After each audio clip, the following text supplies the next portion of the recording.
Heroes. Umber disappeared into the city life for the afternoon to try and find what she could of the Dark Rider. A enigmatic fugitive figure, a criminal mastermind, and a bandit leader who seems to be sowing chaos across the land. To what end, we're not sure, but Umber is bound to find out someday. The rest of the party, electing instead of accepting Busta Jane's attempted jailbreak of her brother and confidant Icor, have decided to go around and find a more diplomatic solution, going to local records offices and libraries to see what they could of his crimes and what they could do to try and alleviate them in the eyes of the authority, the crown, and the judges. They've decided to go and talk to City Carl at the prison itself, which is the Black Chain, a privatized system of prisons that has been outsourced to take care of prisoners in Alexandria post a civil war. He is kept in close to maximum security, and you have held a conversation with him. The long and short of it amounts to he bust, and no, he has worked closely with our Dark Rider. However, decided that it was in his best interests to leave Busta Jane behind and out of the situation, hoping he can make a quick buck. Obviously, that didn't happen, and now he's been landed in hot water, but he doesn't want to implicate his sister, Busta Jane. He does know a little bit more about the whereabouts, or at least the happenings, of the Dark Rider, which he has elected to tell you. There seems to be some form of magic involved, and the Dark Rider was most assuredly aboard the train, attempting to steal what was in the caboose, and attacking the prince was a distraction. Busta Jane tried to warn him that it was a bad idea, but he didn't listen, and he's quite regretful, saying that he wants nothing more than to keep Busta Jane out of this nefarious business. At this point, Crispin and the guard are returning, that he had kind of quickly bribed away to give you all some privacy while you interrogated Carl, who seems to be willing to work with you all on the condition that you at least keep Busta Jane out of this, but you've also potentially offered to fund his way out of the country and his sister. And on that promise, he is offering his assistance in whatever way he can. It's at this point that we go to Umber, whom I will ask, Umber, would you like to reconvene with the party members now, or do you want to have a short, merry adventure of attempting to track down whatever you can about the Dark Rider? Oh, options. Damn. It'll be a short skill challenge. Yeah, let's do that then. Give me a survival check to track physically, or an investigation check to track via hearsay and rumor. I'll let you choose. Survival. Okay. Ooh, 21. Yes, through word of mouth and a few none so impromptu shakedowns, you find your way going across the city, and you do find several people who have seen Walter, the Dark Rider. He was seen mostly around the docks and in the Noble Quarter. He was spotted talking with a few smaller individuals that, my goodness, I'm trying to figure out what you would know and what you didn't know. I know everything. You Don't know worry everything. about it. You're right. He was seen chatting with the local syndicate leaders, like an underground crime mob. Okay. And Which then after ones? The mafia, you could say. the mafia, one could say, a little small place called the Drunken Hollow down the road. It is a very famous for posting like mercenary bounties and like people who put up jobs that aren't necessarily legal or kosher for people to check out there and take on a need to need basis. However, after that, he was seen looking for a boat. Nobody's seen him since. All right. And it's at this point I think you reconvene with the rest of the party. Yeah. Umber, you find yourself at the local prison, and you know that your friends are here. It's kind of not really a surprise. And that's when Umber and Crispin both. Crispin walks back in with Umber in tow, and you have having a short conversation. And the five of you are reconvened. You're out in the courtyard. Carl's on the other side of a picnic-like bench, and he is dressed in relatively shabby-looking rags that they've given him to kind of dress up with. And the scene is yours. Questions and answers. Azarine, please, if you want to maintain your detect thoughts magic, you're gonna have to expend another slot. I believe it only lasts for a minute. It's been longer than a minute. I think we're good on this front, though. Yeah, you might be done. So. Okay, I think we're good with that for now. All right, so okay, I'm not gonna waste another spell slot then. And Azarine looks upset. Gareth got some time to recollect himself, but he seems a little bit he feels tired. He seems tired. Umber's seeing the disarray is just gonna go. Did I miss something? Nothing that's worth recounting. Crispin has mostly filled you back in. That you know what has been said in the synopsis. Did you guys when's Carl supposed to get here? He's right. Oh, I'm right here. Is he here? Oh, good to see you. Umber's gonna look over and be like, oh yeah, you're Carl, aren't you? Yeah, I'm Carl. I'm the legendary, the well-known, the renowned. I'm him. Don't dig your hole any deeper, big guy. Oh, okay. Well, nice to meet your acquaintance. And Umber reaches out a hand. Very large, meaty hand shakes it across the way. You firm shakes one too. Nice.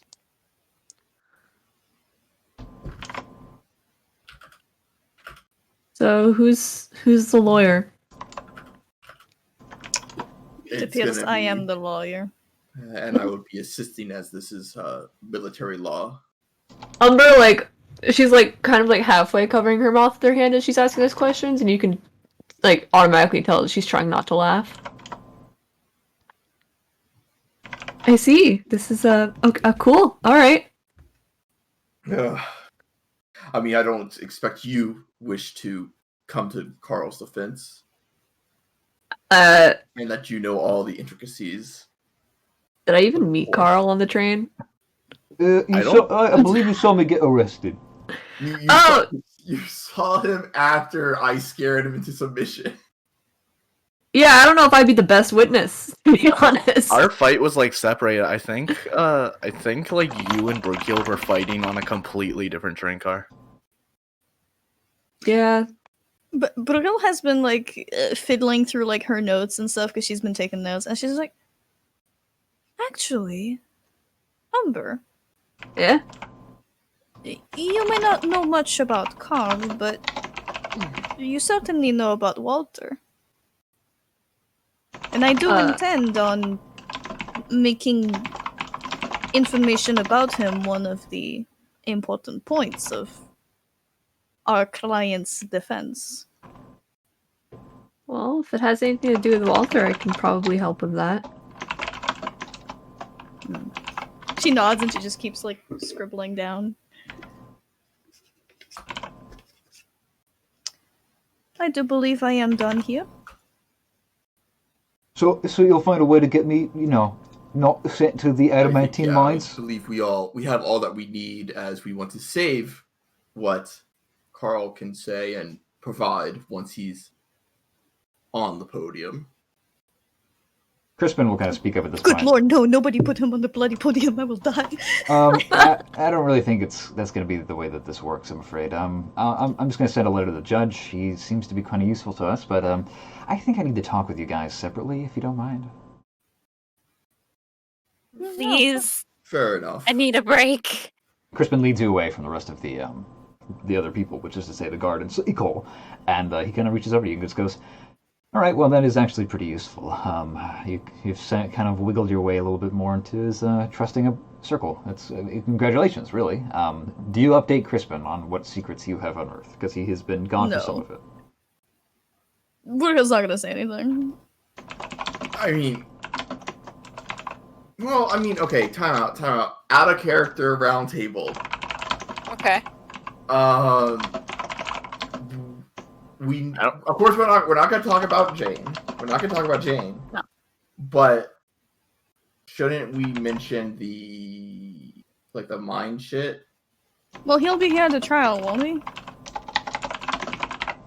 It doesn't look like we're gonna be in a full Yeah, I think he's going to be sending a letter to the judge. Yeah, he's writing a letter. Well, is he writing a letter so we can talk to the judge, or is he just writing a letter and we just get a letter? Because then, why don't I write the letter? Because you're not an inspector. Yeah, I guess I can get him to sign it. I mean, you could look it over. You can write it together. No, I'm just wondering if like it's just do we get to meet that judge at any given moment? Or do we we just need to tell him correspond? everything through Crispin. Crispin will offer. He'll say, "I'll write a letter asking to have his case re-examined, given light of his newfound cooperation. Maybe we can use him somehow." And then we'll have a short meeting with the judge, probably tomorrow morning, if I can get that letter sent out soon. And if you want to be there for that, then you're more than welcome to. After that, we'll have to figure out what happens to him after that. I have some plans and also some concerns, but we'll get to that in a Because I second. don't think we have any like extra. Well, the only extra info that we would have that Crispin, I almost called him Carl, doesn't have is stuff regarding Jane, which we agreed we wouldn't be sharing we're not gonna be because sharing. then we're kind of putting ourselves in trouble. But anything that he offered about Walter and like the memory shit, we can tell. Yeah. I think. Like the Just in case like if he what wasn't- like I have items that Walter was looking for, and then some specific Walter related information. Yeah, okay, yeah, no, that's fine. I mean, Okay, Brooke and wasn't going to share and the that connect- because she's like, she considers that she's too important for that kind of thing. But Gareth will talk about Carl mentioning something that Walter had in connection to Serveto. How is Sovietko.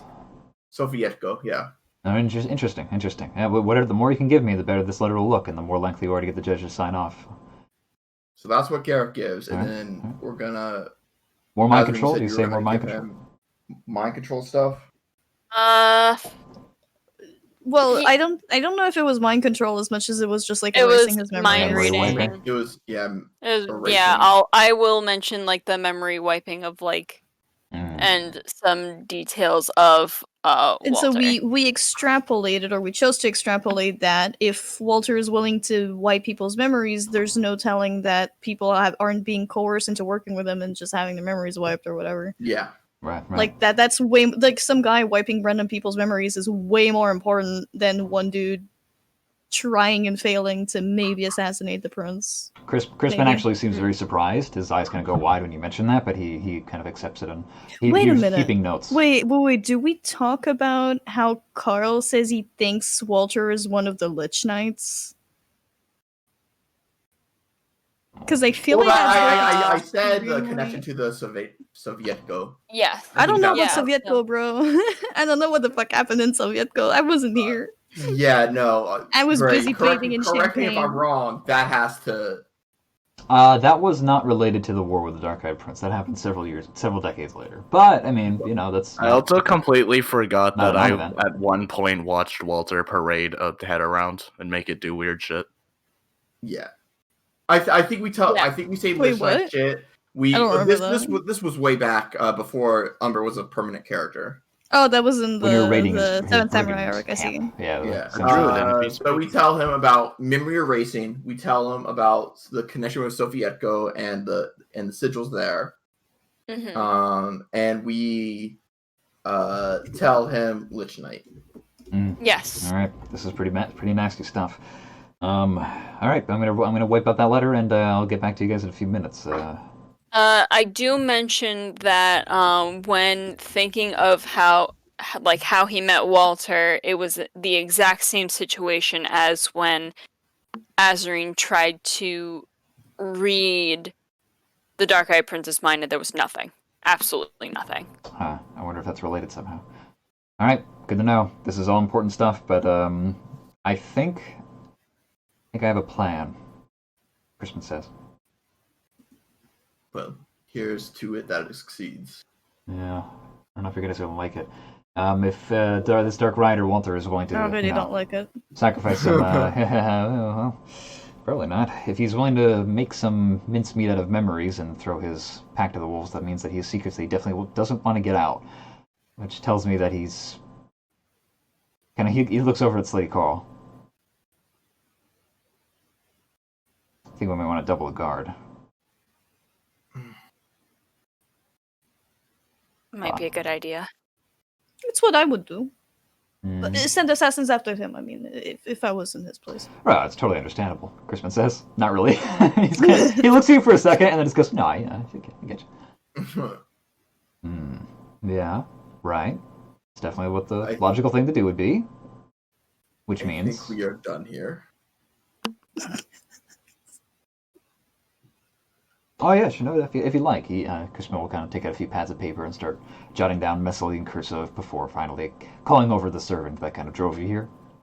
Yeah, why don't we send No, someone didn't drive us here. Wait, no, we got driven to Crispin's place, not to. Okay, Yeah. never mind. why don't we Never send mind. assassins? What? What? Industry secret, sweetie. Like to deal with our problems. Our problems cannot be solved with assassination. Well, we haven't Well, tried, that's not correct, but right? It could be. Right? I don't think we have the kind of money to hire that kind of assassin. Gareth is manifesting a headache. Yeah, Manifesting. I suppose, yeah. How much is an assassin? Very Probably- expensive. Probably like 500. Ask your aunt. Crispin says. Oh, we know somebody! Valerie glares at Crispin. Do you think she could get He us a glares discount? back. Is there friends and family? Anyway, Friends and family discount. Crispin, I know Crispin, that's how that works. Crispin finishes the depends. letter. And he, Brooklyn Wings, she just goes, it depends on your family. oh, She Ooh. stopped an assassination. Or at least a faked assassination. yeah, I'm still a little confused about that one, but all right. One last thing before you guys go. How do you think Silly Carn would feel about being bait? Yes. Pretty Me? sure we've established he agrees to almost anything. As long as there's as long as he gets to go after.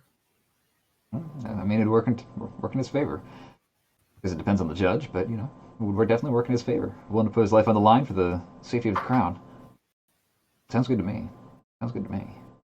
However, I think you guys are maybe a little bit more persuasive than I am. Do you mind maybe running that by him real quick? Brooklyn kind of like waits for a moment and just kind of like glares at it, like just looks at everybody in turn, like, I'll speak, I suppose. thanks. So you Carl sees you approach and sit down on the bench, and he folds his hands in his hand. Folds his hands in his hands several times over, So, like an origami. Carl, What? Yeah. we can get the judge from what you have told us already, and without mentioning, Ooh. you know, Oh, that's good. That's good news. I can get you out for what seems to be almost no fine. Gareth is like semi bullshitting, but I don't expect Carl to catch on any of this. Sure. Roll a But- deception check, but very easy. But they have asked us if you would be willing to play bait so that we might catch Walter. Oh. Deception check. Deception. Where is that? Where? There it is. That's a 0. But let's see. That's a 19. That's fine. He believes. He just goes, no. And it would get me. It would Now, help kick you out. out. What you will be protected. You're not going to be thrown to the wolves while you're bait. And then after the fact, you'll be free to go. Will you all be there?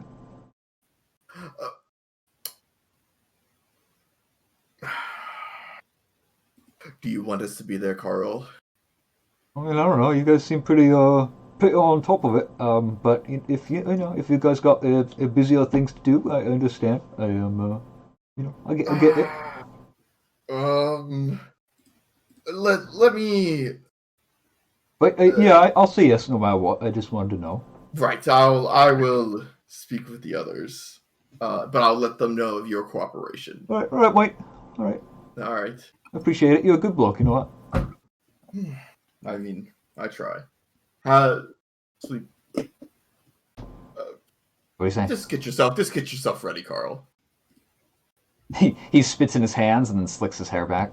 Oh gosh. He's like the All right, cool. All right, and Gareth Lee. Bitch, I had to go through the horrible handshake ritual and you No. didn't? Yeah, because that's a Deal. crime syndicate thing. You're the criminal here. Yeah. You're all Also, he criminals didn't in your own offer way. the hand. He slicked it back. Please- He used it to slick his hair. It's very Please, true. please don't word it like that while we're still in prison. Um, I'm not a criminal in Gareth Alexandria. returns. He's like, all right, Crispin, I have I'm gotten a him criminal. to agree to Alexandria. be paid as long as he isn't, left All right, by well, himself. that's good news. No, we're not going to leave him alone, most certainly, but I think we're going to try and find some way to work out. A lot of people think that prisoners being transported is a good time to strike, and that's usually not the case. But I'm hoping that Walter's willing to strike that chord. All right, well, I think that's all I need from you all. Well, I guess let's get out of here, unless you have any more prisoners you want to. No, we don't have anyone else to speak to. Garrett just turns to the rest of the group. Carl asked if we would join him during this bait thing. He didn't say we needed to be there, but he did ask. Crispin kind of sighs a little bit and just goes, This is more directed towards the rest of the party. I mean, Crispin can hear, but Gareth is asking what the rest of the party thinks about this. Well, I know there's someone in here who would take any opportunity to get back at a certain dark rider. Yeah, I have no problem with this plan. Valerie, If it eases his mind, and us being around heightens the chance of nothing going wrong, then I don't mind. As long as we have a plan and we're prepared, it got a little dicey on the train. that is true. And I suppose We will have assistance from the guard who are the staging. Flame Knight. Or no, we'll be debate with with us, we'll yes? be with the Black Chain, actually, not the Flame Knight. Yeah, we'll be with the. We also won't be in an unfortunately tight space. you know what, to be honest with you, I wouldn't really mind you guys sticking along, considering the fact that, Black Jane's not my man. But Well, if you can, as long as this assures his freedom afterwards. it's up to the judge, but I'll definitely put in a good word. I think I need to draft another letter. I think we can pay you. It probably won't be as much as Fort Mercer, but maybe we can grease the wheels a little bit if it helps put your mind Don't at worry ease. about that. He looks at you and rolls insight. He gets a 14. Are you just politely declining so that he could? I'm politely declining to be polite. Right. He kind of nods once. Right. Her name says, "Please give me money." Basically, She stares at your eyes are wide. He just goes, right. I'll see what I can do. I'll get that second letter immediately. At any rate, let's go. I Let's would go. have politely declined. You? You okay? It's a gentlewoman's job to be polite. I'm not an animal, Mental? She's Animals don't. Valerie. The dwarf still fully expects to be paid, even with the decline.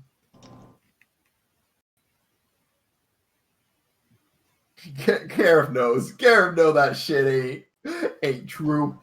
Right, listen, we've been around a lot. As you walk out of the prison, there are several people that kind of realize to what you guys have been doing and what you're here for, and Carl's led back in chains to his abode for the time being. But several people will slam an older gentleman with long and decrepit fingernails and hair kind of spindly and white at this point, kind of throws his body up against the bars and kind of reaches out to you and goes, please, me next, please, I'll do anything to get out of here. Well, do you also want to potentially die to being bait? That's what I thought. Kind of crawls back to the corner of his room and his cell and moves away from the rest of you all. The five of you leave the prison. The large black gates close behind, and the two guards with their adamantine halberds kind of give you a friendly nod on the way out.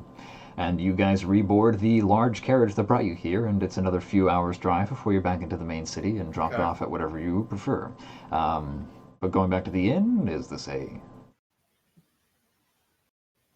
pub crawl? What's the? I'm gonna have too much reading to do. Gareth is just here for he's just in bullet point mode.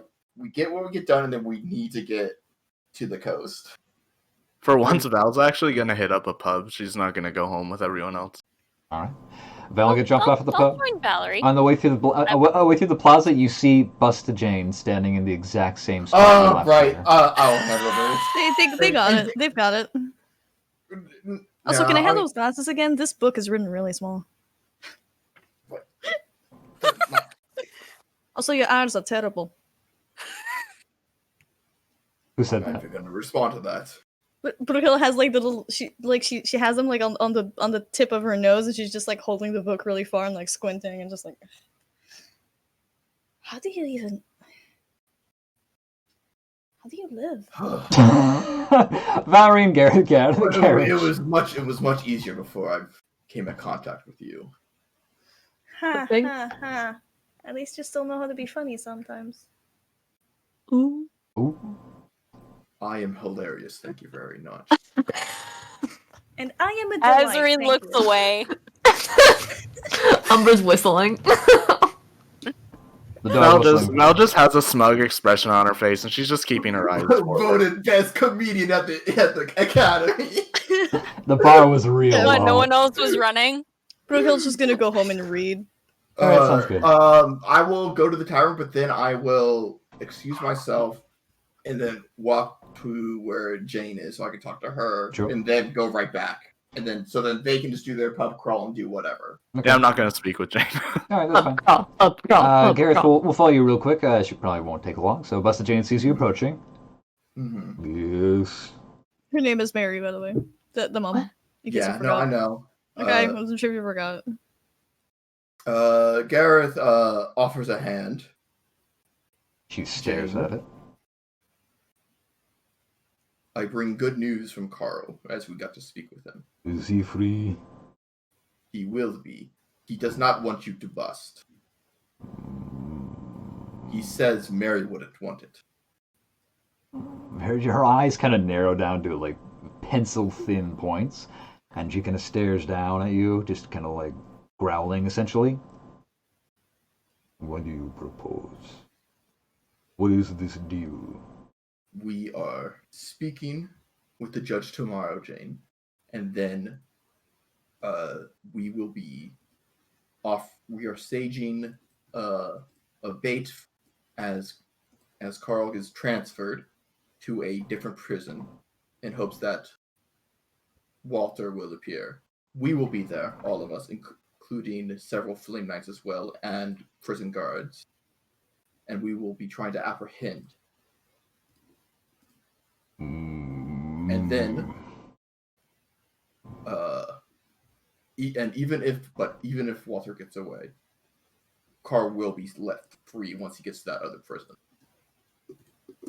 He will. He will. No bust necessary. Maybe.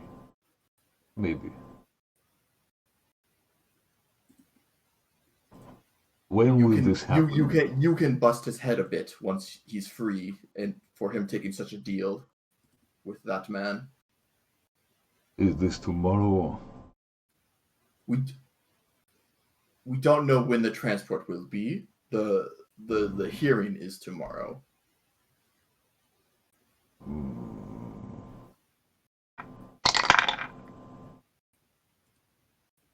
Roll persuasion. With advantage.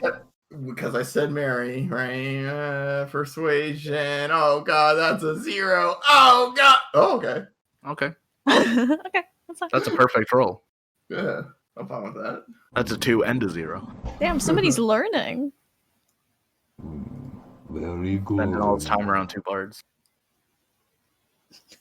Two bars and a serial liar. She puts down the help wanted sign and folds it under her arm. And she just walks away. Handshake? She turns back and stares at you.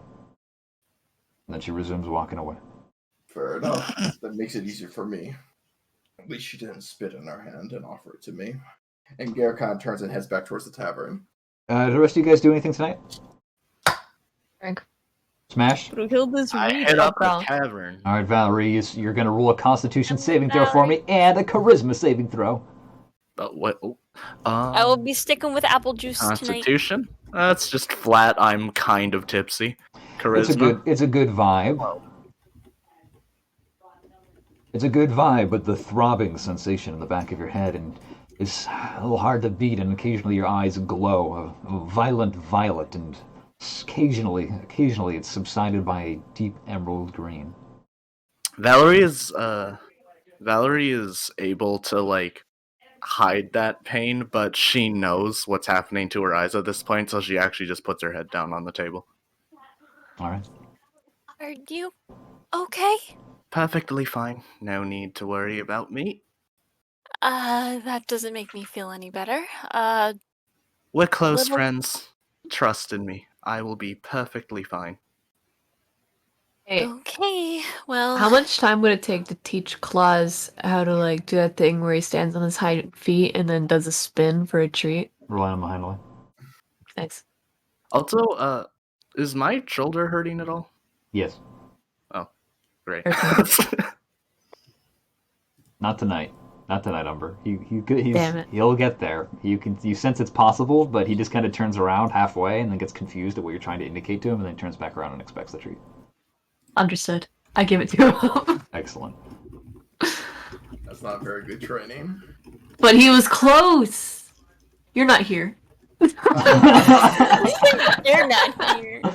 Oh god. You don't know. The pub Well, seems to be Valerie? quite friendly. Just make sure that you don't overdo it like you did the other night. Oh, what'd Valerie do the other night? I overdid it. I don't plan to. I'm just trying to take the edge off from today. Too much talking, too much politics, too much. Understandable. She sips her apple juice. The night goes out without incident, for the most part, unless you all create an incident. Valerie, Well. Umber. Well. Oh no. Oh, do I have to make another roll? Do you cause an incident? Do you want to make another roll, Valerie? Yeah, sure. Roll wisdom. This saving roll throw. either makes me a liar or a truther. Oh no. That's why I'm Please here. roll a No, I'm fine. Oh yeah, you're good. You're Gucci. I'm holding it down. Yay. I took more than I said I would, but I'm holding that down. You're fine. You wake up the next morning pretty quickly and find yourselves ready to go for the day. No issue. The morning is busy. At this point, it's more of a business day. You're kind of back to the early beginning of the weeks, it seems, as people are eager to get about and do their business. Do you head to the courthouse? Do you pop over to Crispin's? What's the deal? Let's go to the courthouse because we'll meet him there. All right. Nobody objects. Going once. Going twice. Yeah, well, You arrive at the courthouse. I'm not going to mince meat. It's just a few minutes away, and several. You don't need to pay if you don't want. You can just walk. Not really. No issues. You just walk. You show up at the courthouse, and what am I, a there's. peasant? I know, disgusting. And you find Crispin mostly kind of waiting behind one of the judge's areas, and you see a judge is kind of looking over several pieces of legislation, and Crispin does not seem happy. God damn it! Uh-oh. Oh boy. Oh no! Alright, this might have nothing to do with our case. I knew I should have written that letter. He sees there are five of you coming and waves once and offers you to have a seat at the same table he's sitting at. It's a long business table, essentially. This isn't a public lobby area. It's more of a private area that they've let you in. And you get some coffee, tea, perhaps. That's right, the good stuff. That's not a promising looking face you're making. Oh, no. Yes, we got Judge Williams, I'm afraid. That's. What does that mean exactly? Roll insight, Valerie. Okie dokie. You see the judge in the back of this large room, and he seems to be very well put together. He's dressed like Frollo from The Hunchback of Notre Dame. He's very quintessential judgery. You gotta risk it all for some a black-haired flat- beauty. Then insight, he kind of turns and Crispin gives a quick glance at him, just goes, he's let's just say particularly amiable when it comes to dealings involving the black chain. Great. So we have a fight. A political one, might I add. Maybe he's signed off on the he's put his blessing towards this little adventure that we're planning, and I do have enough black chain members to make it work, but It looks like he's going to be serving at least a few years in the adamantine mines. Still, it's a much shorter sentence. He was facing life before. It's an improvement, but it's not ideal. Would we still be able to plead for bail? At this point, you actually hear sound. Not unless you have 30,000 gold pieces, I'm afraid. The judge says as he approaches. He can work in the mines. It's I fine. don't have that much money. It'll do himself. Garrett turns and stares. Brewhill, dead eye. She knows she didn't have to talk to Jane. He did. That means it's his fingers. We can fight this. We can fight this. How so? The judge says. Garrett just kind of leans in and whispers to Crispin. He's like, the payment for the job for us won't be 30,000, will it? Oh no, Crispin says, kind of. Thought as much, and that's all. That's it. That's it. He leans back.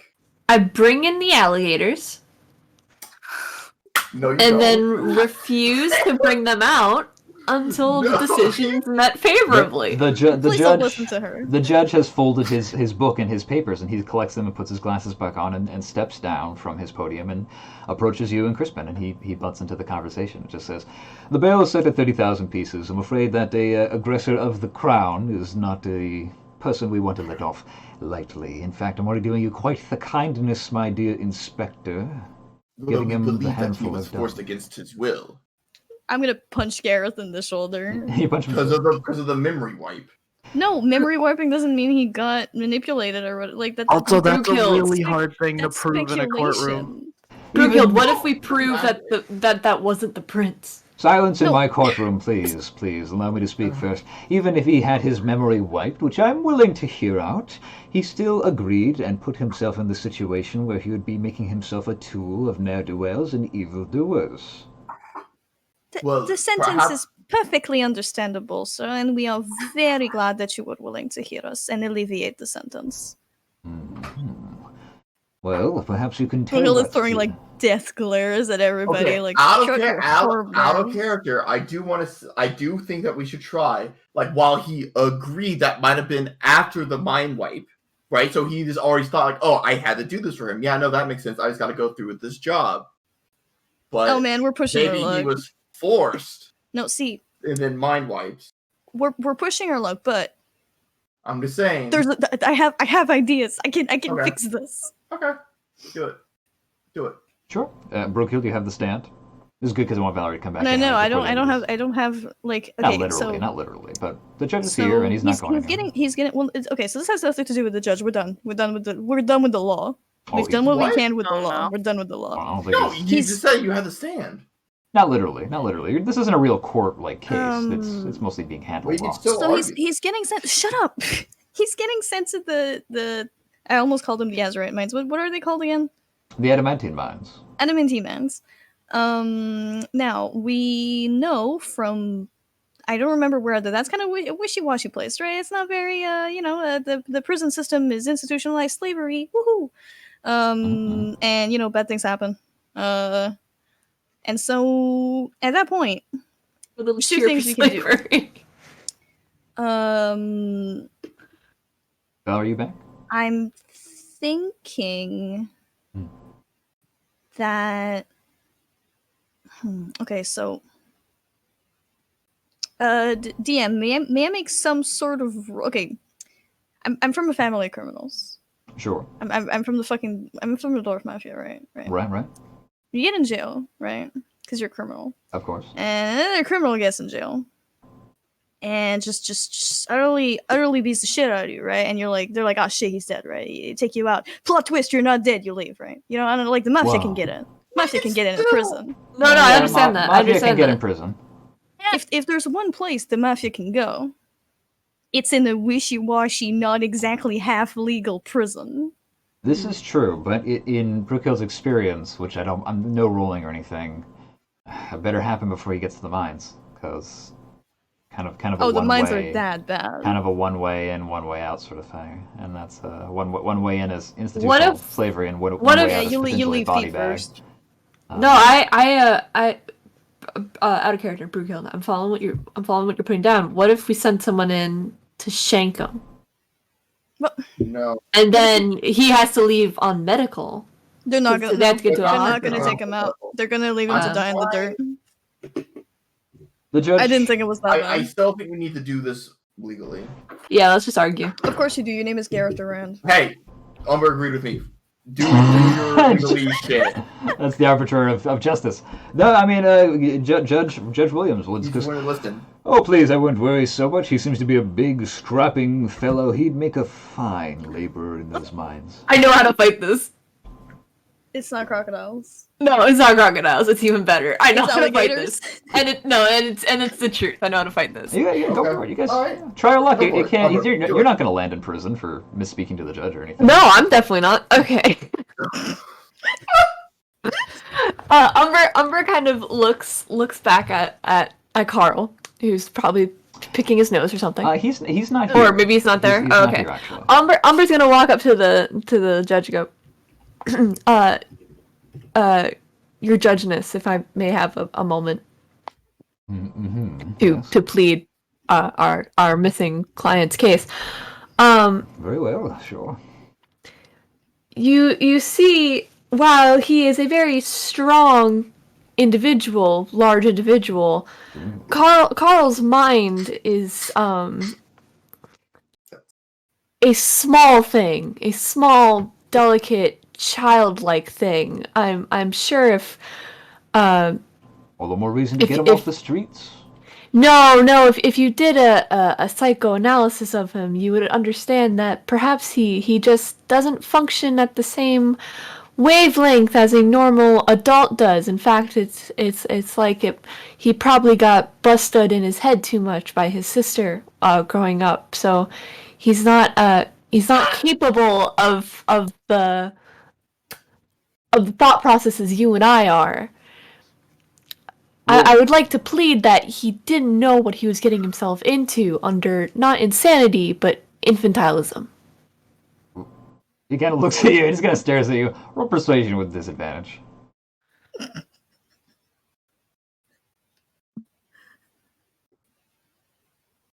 He's mentally challenged, Your Honor. Rolls a 5. I've read the reports by Crispin. I believe he is quite the dangerous individual. Things holding him back or no, I believe that this is the best choice, and he'll do well in the prison. Crispin rolls his eyes. Ugh. Have you ever read Of Mice and Men, Your Honor? So, I have. It is a fine novel. They should have worked harder, though. If only they broke their backs doing the good Lord's work of manual labor, then they would have been just fine.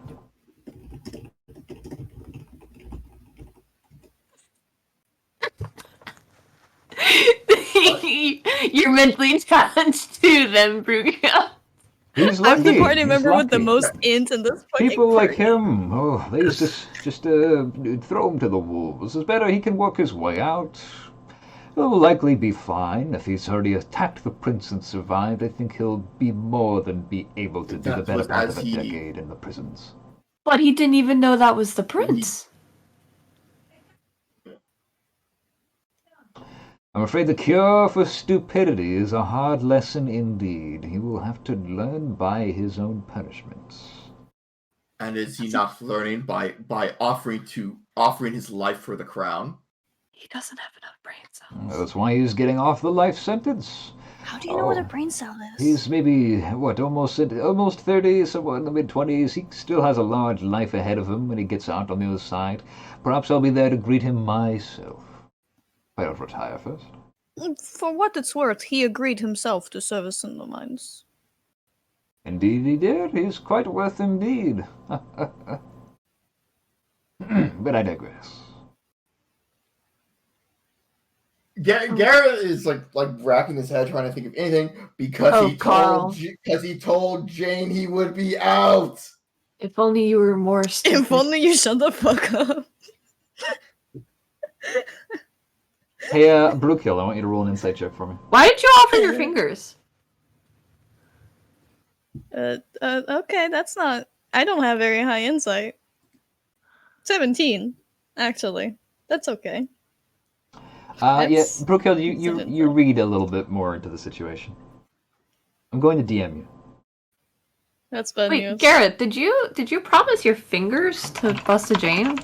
No, she just said that if we don't help, she's going to all of our Bust your- fingers. Oh, All of all our of fingers. my fingers? Yeah, your fingers too. What about What? Claus's fingers? Why did you promise my fingers? Oh no, and we all my said okay. I didn't say it to her. It was when we were all together with her. Oh, you weren't just like, here's our fingers. No. Brooke kind of gestures like, yeah, she starts like packing up her stuff, right? Because she had like books and stuff, and she was just like reading notes, and she starts like visibly and like overactingly packing her stuff up, and being like, "We are so infinitely grateful that you would allow us some of your very precious time to discuss this case with you." Oh, And- please. The pleasure's mine. It's good to be of service to the good inspector. Me and him go way back indeed. If you need any more services, don't be afraid to come back. Perhaps we can work out some things. Forgive me, Crispin. I know it's not what you worked for, but that's doing my best to serve the crowd. I am occasionally faced with similar issues. Do you have any file with your rates? I assume you are being paid for your rightful work. He raises an eyebrow. Tell you what, I'm my not from dwarven- Alexandria. Please forgive me if I offend. No, I'm sorry. I understand. What is your name? I am Brookhilde Verwing. Oh boy. Erwin. It's a pleasure to make your acquaintance. That's a fine, strong name indeed. I signed my magic using license as as that official name, so I'm kind of fucked now. Oh, okay. But Fair enough. anyways, He looks. He But smiles. He what smiles. is an Alexandrian judge gonna do against the dwarf mafia? Tell you what, if you'd like to come by later today, my door is always open. My office is just upstairs. Says the Williams name on the front. And please feel free to invite yourself up to my quarters any time. Perhaps we can talk about the ins and outs of this system here in Alexandria. He says. Thank you. I have much to learn from someone of your standing. He, I will certainly take you up on this offer. he bows once and gives Crispin a very pointed glare. And bows again, and then he leaves. Crispin, since when do you convene with criminals? Crispin kind of, his head just kind of rolls. You hear a thunk as his head kind of rolls back and hits the wall, and he just goes, "God, I fucking hate that guy." All right, sorry guys, I'm working with a brick wall here. I'm gonna go get some tea. Brick wall made out of money. Yo, did you just fraternize with the enemy? What? Are you going on a date with that man? Umber, What was that about? you really need to Yeah, learn more about that. I knew Kat was gonna go for it as soon as you described him as Frollo. You son of a bitch. No, you're fucking. Brookhilde like sighs and like packs up her stuff. There's nothing we can do against us. He's being paid. What, he's being... Ooh. Black chain, most likely. Why would the Black Chain pay? They have nothing to gain from keeping more criminals. They have extremely good pays already. What exactly do the Black Chain do? The privatized prison. PMC. Used to be a mercenary corps, and now they deal in running prisons and labor camps to mine adamantine. They've made quite the profit to the point where they didn't even bother to go back to being mercenaries anymore. But This is why I don't like politics. It's very confusing and everyone's corrupt. wait, Well, you're not wrong. they used to be mercenaries. And as far as we know, they haven't gone back to their mercenary ways. Turns out running labor camps is more lucrative, Crispin says. So that means someone Brutal. is paying him to keep Carl in prison. Yeah, who would benefit from keeping Carl in prison where he can't talk about his experience? Oh, Incorrect. wonder. He's not being kept in Walter. prison. He's being murdered. Yes. Oh. So, So no, I'm not going on a date.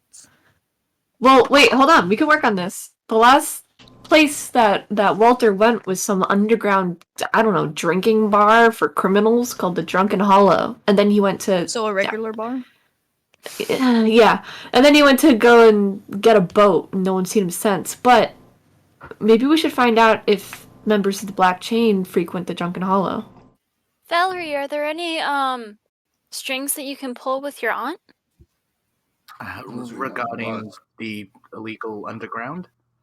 Yeah, like getting information, and maybe one of her people can find out who's paying to have him.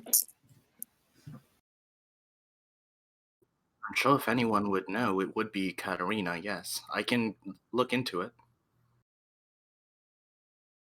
I mean, because if we can prove that that's corrupt and the judge is corrupt, we can either, have the case dismissed or get another judge.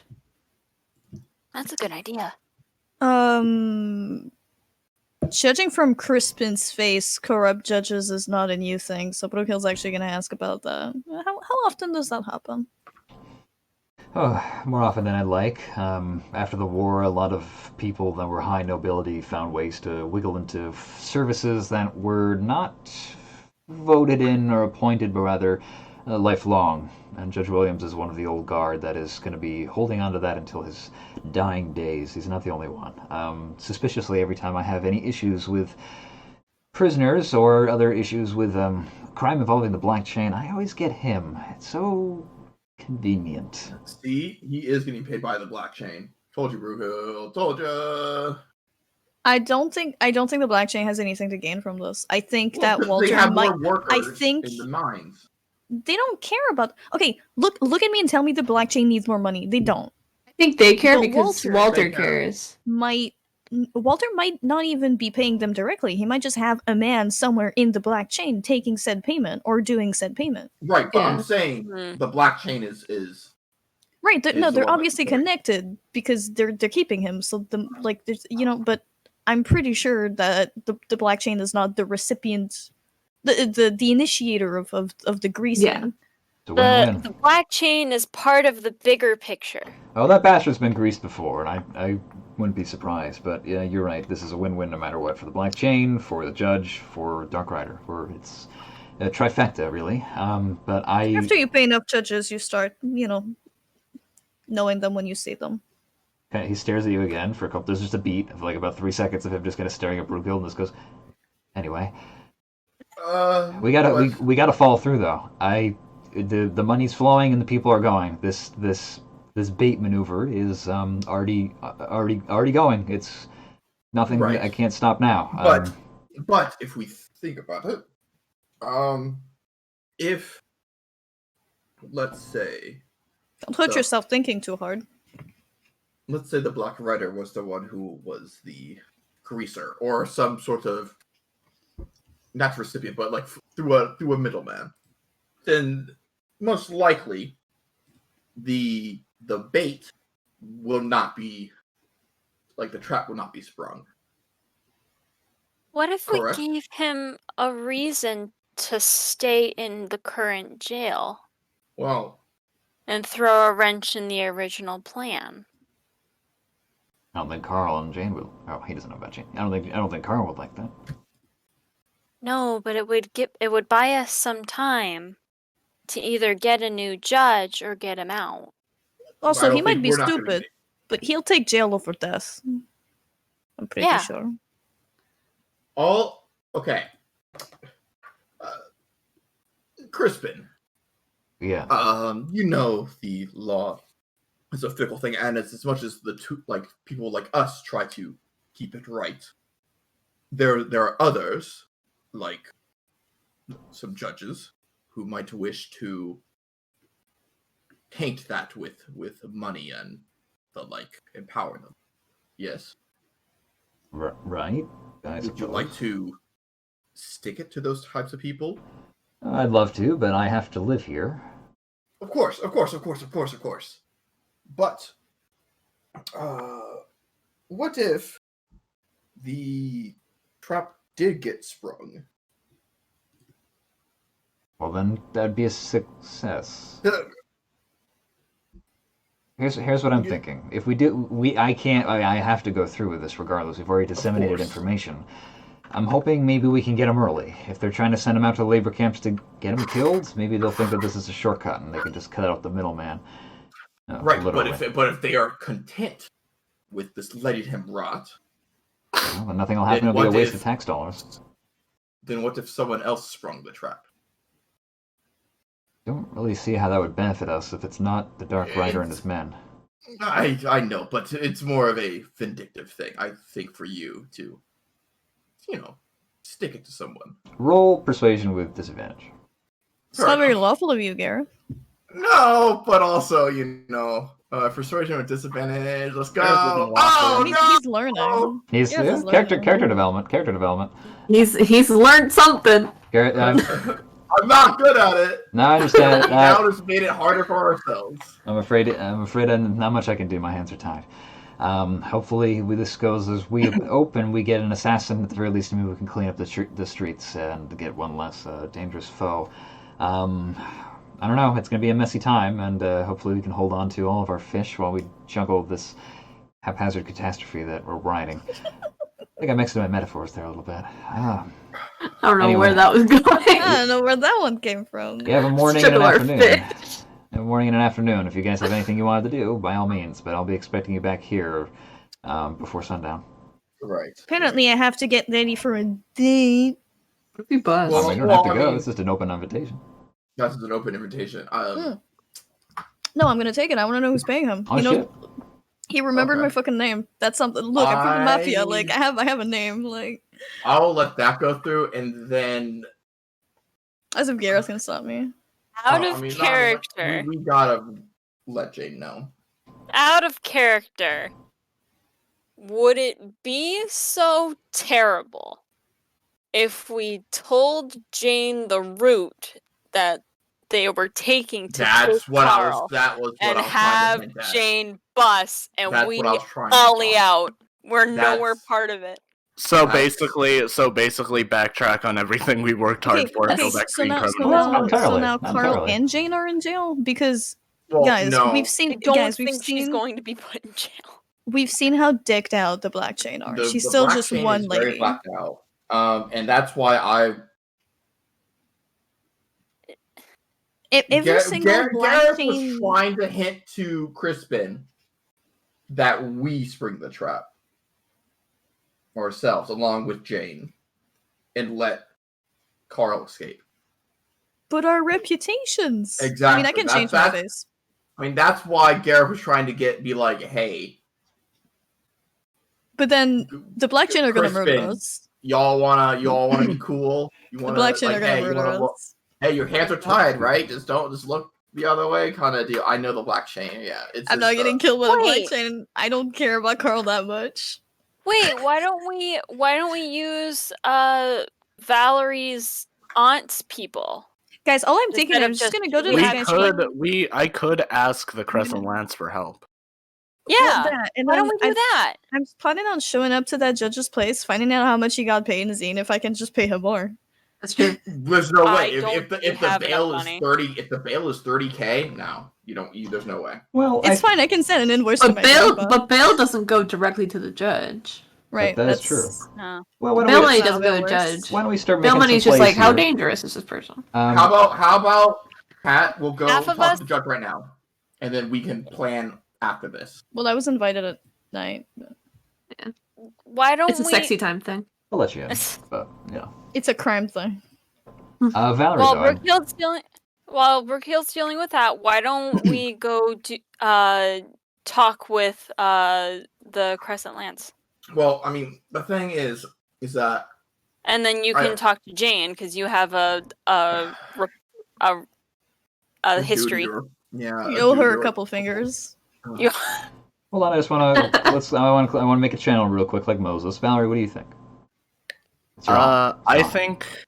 I think because of Katarina's ties with the underground and the Crescent Lands, we could both ask them for help, and Katarina most likely knows quite a bit about Okay. the Black Chain. I would like to, as the DM, I think that you guys have done a lot of good ideating, and I think I'm going to enact a little actionable verbiage. We're going to follow Valerie and Azarine and anybody else who thank kind of God. wants to attend. But we find ourselves in a shady dive bar, the self-same one that Valerie has been to before with snatches. And you know that your auntie frequents. She told you a long time ago that if you ever needed some underground work, you could find it here. You spend a couple of good couple of half hours waiting for this people to show their face. Are you looking to talk to your auntie, or are you just going to? I'm looking to talk to my auntie. You're looking specifically to talk to your auntie. All right. Well, after you go to the bar and let her know that I'm assuming I can like talk to the barkeep and literally tell the person, like the person working behind the counter, that I'm here. I'm pretty sure she'll get an ear that way. Who's asking? Valerie, CL. Valerie, sit. Oh, yeah, sit over there. She'll be right with you. Valerie shoots like yeah, that's what I fucking thought, and sits down. Barkeep kind of finishes polishing their tankard, and then they disappear. And then a couple of minutes pass, and then you see the back doors open where the dining room area is, and they kind of swing open, and coming through is your aunt. She's dressed in her usual red, and she's smoking like a chimney. Hair up a little bit messier than usual, but still big hooped earrings, and she sits down at the table after a short... She kind of struggles to bend her way down into it, owing to her physicality. But she sits across from the table from both you and Azarine. It's good to see you again. Valerie leans over the table and takes the cigarette out of Katarina's mouth. She kind of just looks sad and dejected, and then she just kind of eventually gets fine. All right. Well, it's good to see you too. I'm glad that you're so healthy focused. What do you need? Well, we're looking for two things specifically. One of which being, if you know any information, and the other being, if the Crescent Lands could help us. Well, I'm owing you a favor, and I'm more than happy to help. What's the information that you need, and then what's the favor? One's easier than the other. Okay, wait. Before I say anything, player talk. What should I say? Like, what's the most important things we should tackle here? I think first and foremost, the priority should be Carl. Right. See if there's anything that you can use to pull over on that specific judge first, right? Which might avoid any needing to bust. Okay, so basically, I'm looking for information regarding the specific judge, whatever his name was. The specific judge and the Black Chain, possibly. Williams. Yeah. Williams. Yeah. See if you can do that to like kind of almost use as blackmail over the judge. Okay. Like that's like information you can provide to Brookhill. And if there's nothing that is major, then asking for assistance to bust. So, first things first, I'm looking for any information you may have to hold over against Judge William, and any info you may be able to offer on the Black Chain. Oh, we got a lot of dirt on a lot of judges. I'm sorry, who was it again? William. Oh, shit. Oh, God. I don't like that. Yeah, I'm gonna die, huh? We've been, no. Sorry. We've been trying. He's a slippery bastard that I've been trying to get one up on for quite a while now. But unfortunately, no, I don't have anything. I know he's involved in a lot of stuff, a lot of dirt, but not enough that I can get leverage on. Well, then that would lead into the next part of the question, being quite possibly leaned on by the Black Chain, or vice versa. Black Chain, you really know how to pick them, huh? What is the... We're not trying, but... No, I get it. You're an adult, going out there, making friends, making enemies. The latter. Yeah. What's the issue? I don't mind telling her what we know and what we're trying to do. Then tell her. Tell her, including Bustin Jane. Hold Yeah, on. Azreen tells her literally everything. Okay. That's a lot to take in. Can't say I'm surprised. Looking for information about what. We try to keep an eye on the backhand underground dealings when it comes to that sort of thing, and yeah, I mean, money flows in and out of the black chain all the time. There's a lot of situations of people that have just look like good workers, and they kind of just disappear off the street one day and suddenly have a crime to their name that they don't remember committing, and all to make the grinder machine keep grinding. and the second topic is implying your assistance. If everything does go wrong and Busta Jane does happen to need to bust, we would like to employ the help of your forces. Valerie, I'm not going to pretend that it will be easy by any means at all. roll a persuasion check. With advantage, it's your aunt. You've made a good case. I love sticking to the Flame Knights, and I do love sticking to the chain, but Extra advantage, Crispin will be there, so you get to piss him off. Yeah, I'll add that. Bonus, will piss the Crispin will shit be out of there, so you Crispin. can snark at him. she kind of raises an eyebrow, and that does look really appealing to her. Roll persuasion with advantage. I'm afraid that I can't give you any more than 12. What is I don't know if I can spare any men right now. We're stretched pretty thin. I can spare maybe equipment. But what will your role be? Are you gonna try and just fake a jailbreak? Like, oh no, we couldn't stop her. They got away Right, with. we can't. You're not here. Slack. You're not here. This is Valerie's time. This is Valerie's Okay. time.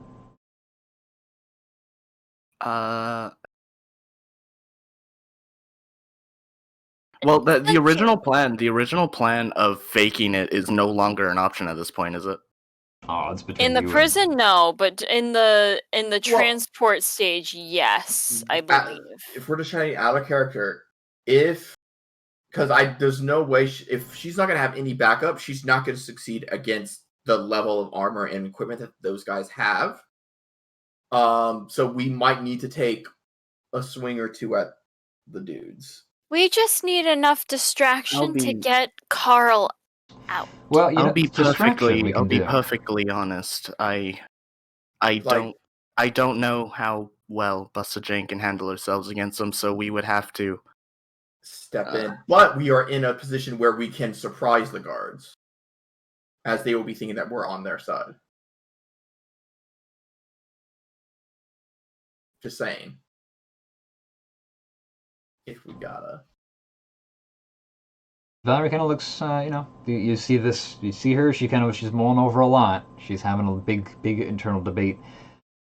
I can't spare any forces, but I can give you some equipment. Maybe can make it a little bit more easy for you all, and I can move some timetables to make things that were going to happen anyway maybe happen a little bit sooner. We had some jobs that we wanted to fulfill in the area, and maybe if we move that up, it'll be a little bit something to distract some people and maybe thin out the herd. Though I have to warn you about something. Which would be? She looks over at the barkeep, and there's a couple of guys in here the other day. There's a job posted. What was the job? Interception. I don't think you guys are gonna be alone. Valerie, like, slams her fist down on the table, and it's enough to knock a glass over. She kind of is a little bit surprised at first, and the barkeep kind of comes over immediately. Oh, let me get your new one for you.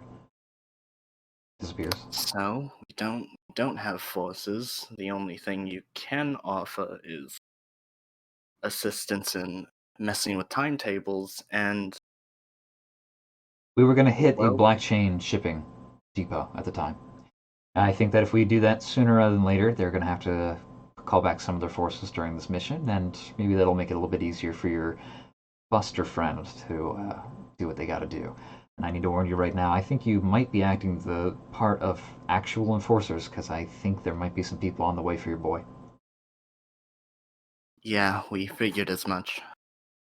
Oh boy. Now, Valerie, come with me before you leave, but that's all I really got for you. Yeah, I'll meet you out. Okay, be safe. And Azarine leaves. All right, Valerie, I'm DMing you. Ba-ba-da-ba! Bum-ba-da. When you eventually come out, you find Azarine. She's like sitting on the dock, and she's like playing with fish.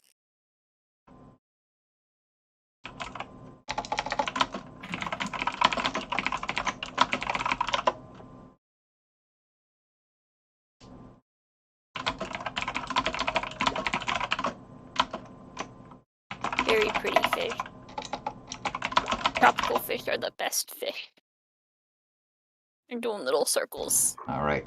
and hopping out of the water. It's very cute. Killed.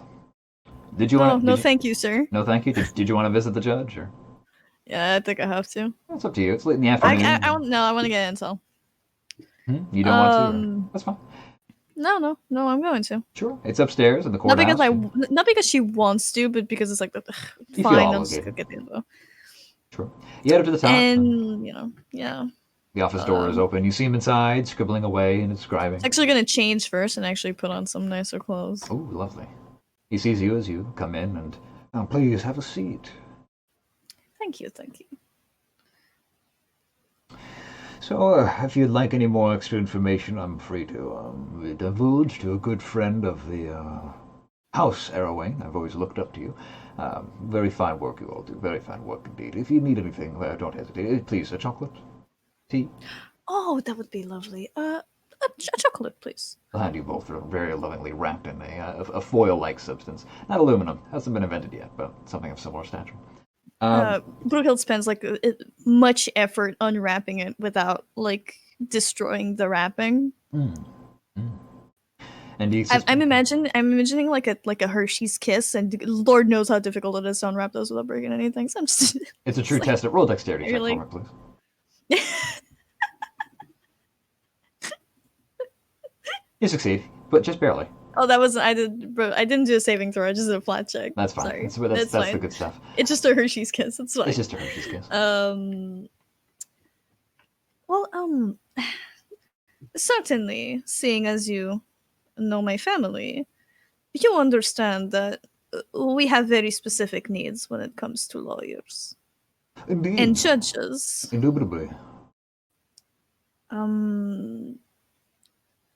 It is simply, I believe, in the best interest of myself and my family to know who I can rely on in Alexandria, which certainly is not a land where we are known for the utmost influence.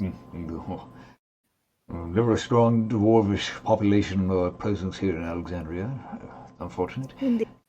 Well, you can rely on me, I believe. I can try to do what I can for your family. Of course, it kind of indicates the two of you. We'll work for the best mutual benefit. Indeed. I was merely curious, of course, about the mutual nature of the benefit. Of course, I am certain you understand the need for a good judge, but it is crucial for business to know what our partners need in return. Well, you see, and he leans back with a long, slender pipe and lights it with a match and starts taking a few puffs and just goes, "Oh, it's very difficult work that I do here in Alexandria. I need to keep up appearances, I need to uphold the law, keep the ruffians off the streets, and everything I do is for the greatest safety of the crown and its people, and it's tough work, you understand, tough work indeed, and I make sure that all the wheels turn easily and fruitlessly, well, not, Brookhill does the thing where she pretends to be fiddling, but she actually just like fiddles with her earrings, which are like fancy pearls, and she's just like, yeah, of course. Yeah, I'm listening. Indeed, yeah. So I do what I can. Everything I do is Always in the best interests of public safety. No, not a single innocent man has gone in through my office and out the other side into the cold depths that await. No, never. Only the finest of villains. What I do is for the greater good, I promise you. And to that end, I know that you would appreciate keeping that appearance.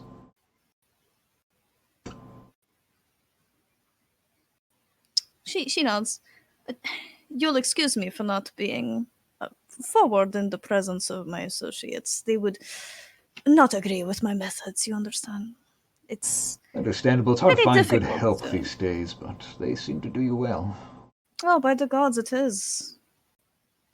They have certainly pulled their weight. Excellent. Well, let me know if you require anything.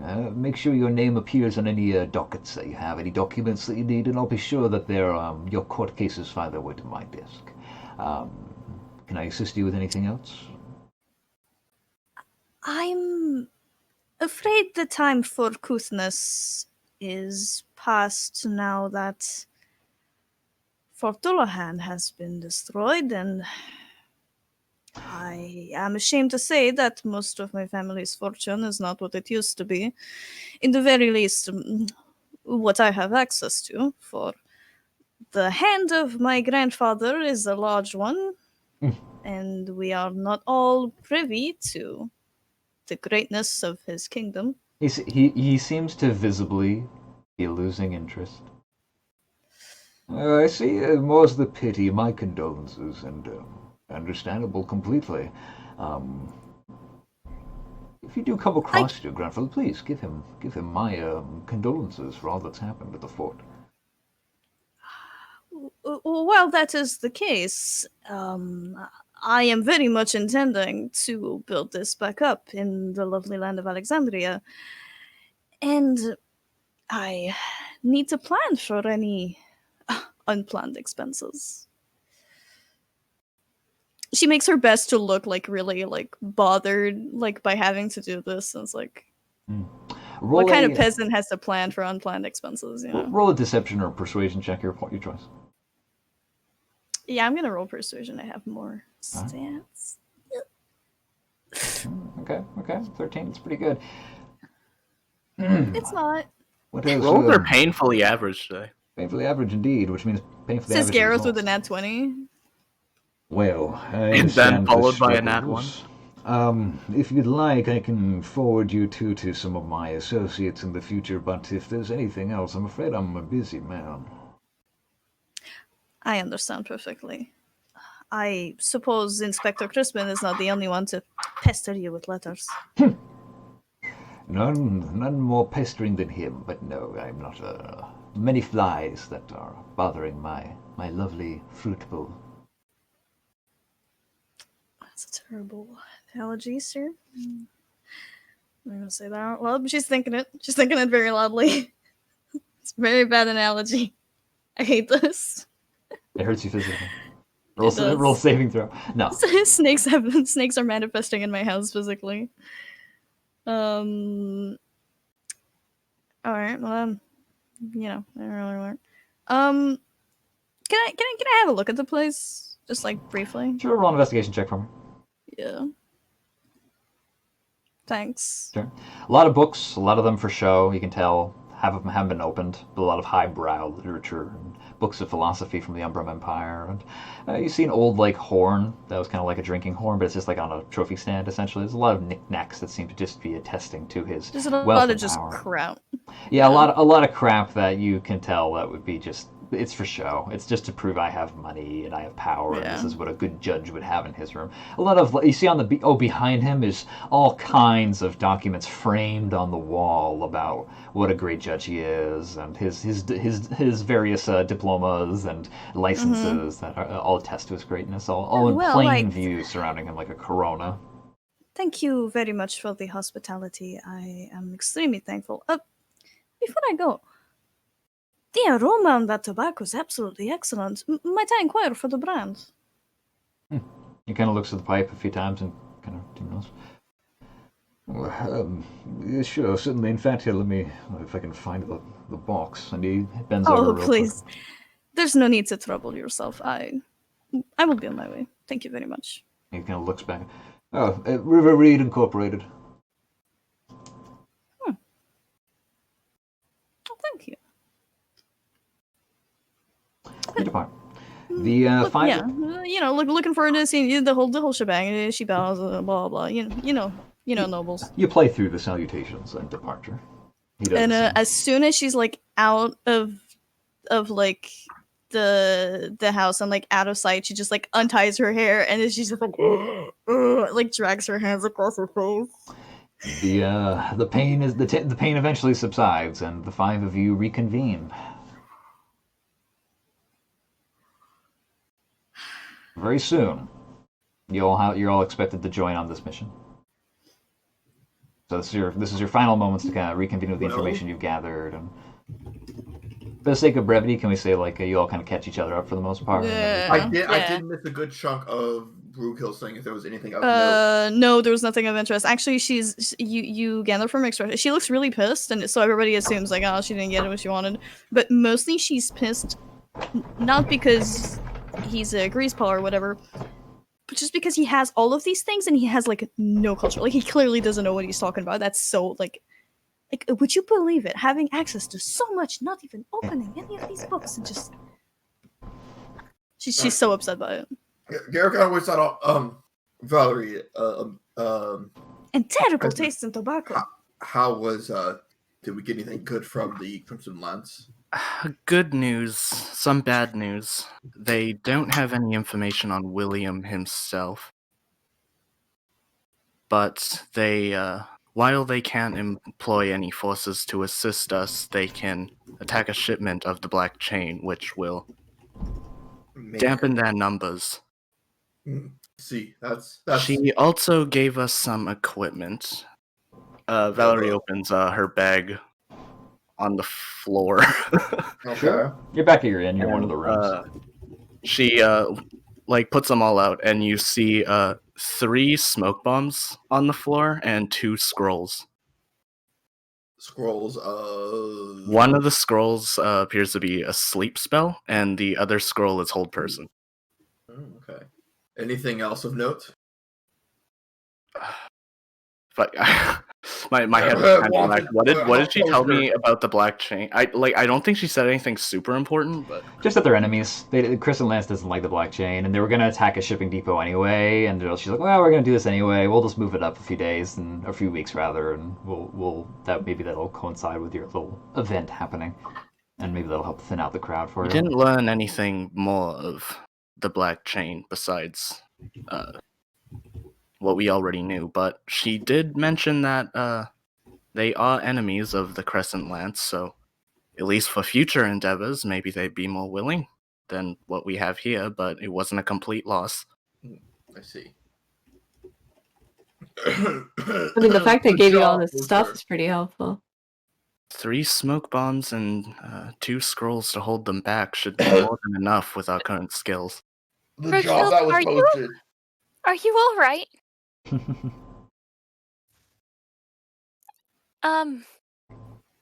Brookfield? Brookfield, Yes.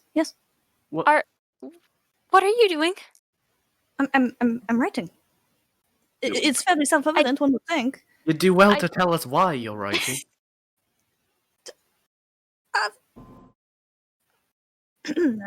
We're criminals together. Tell us what the hell your plan is.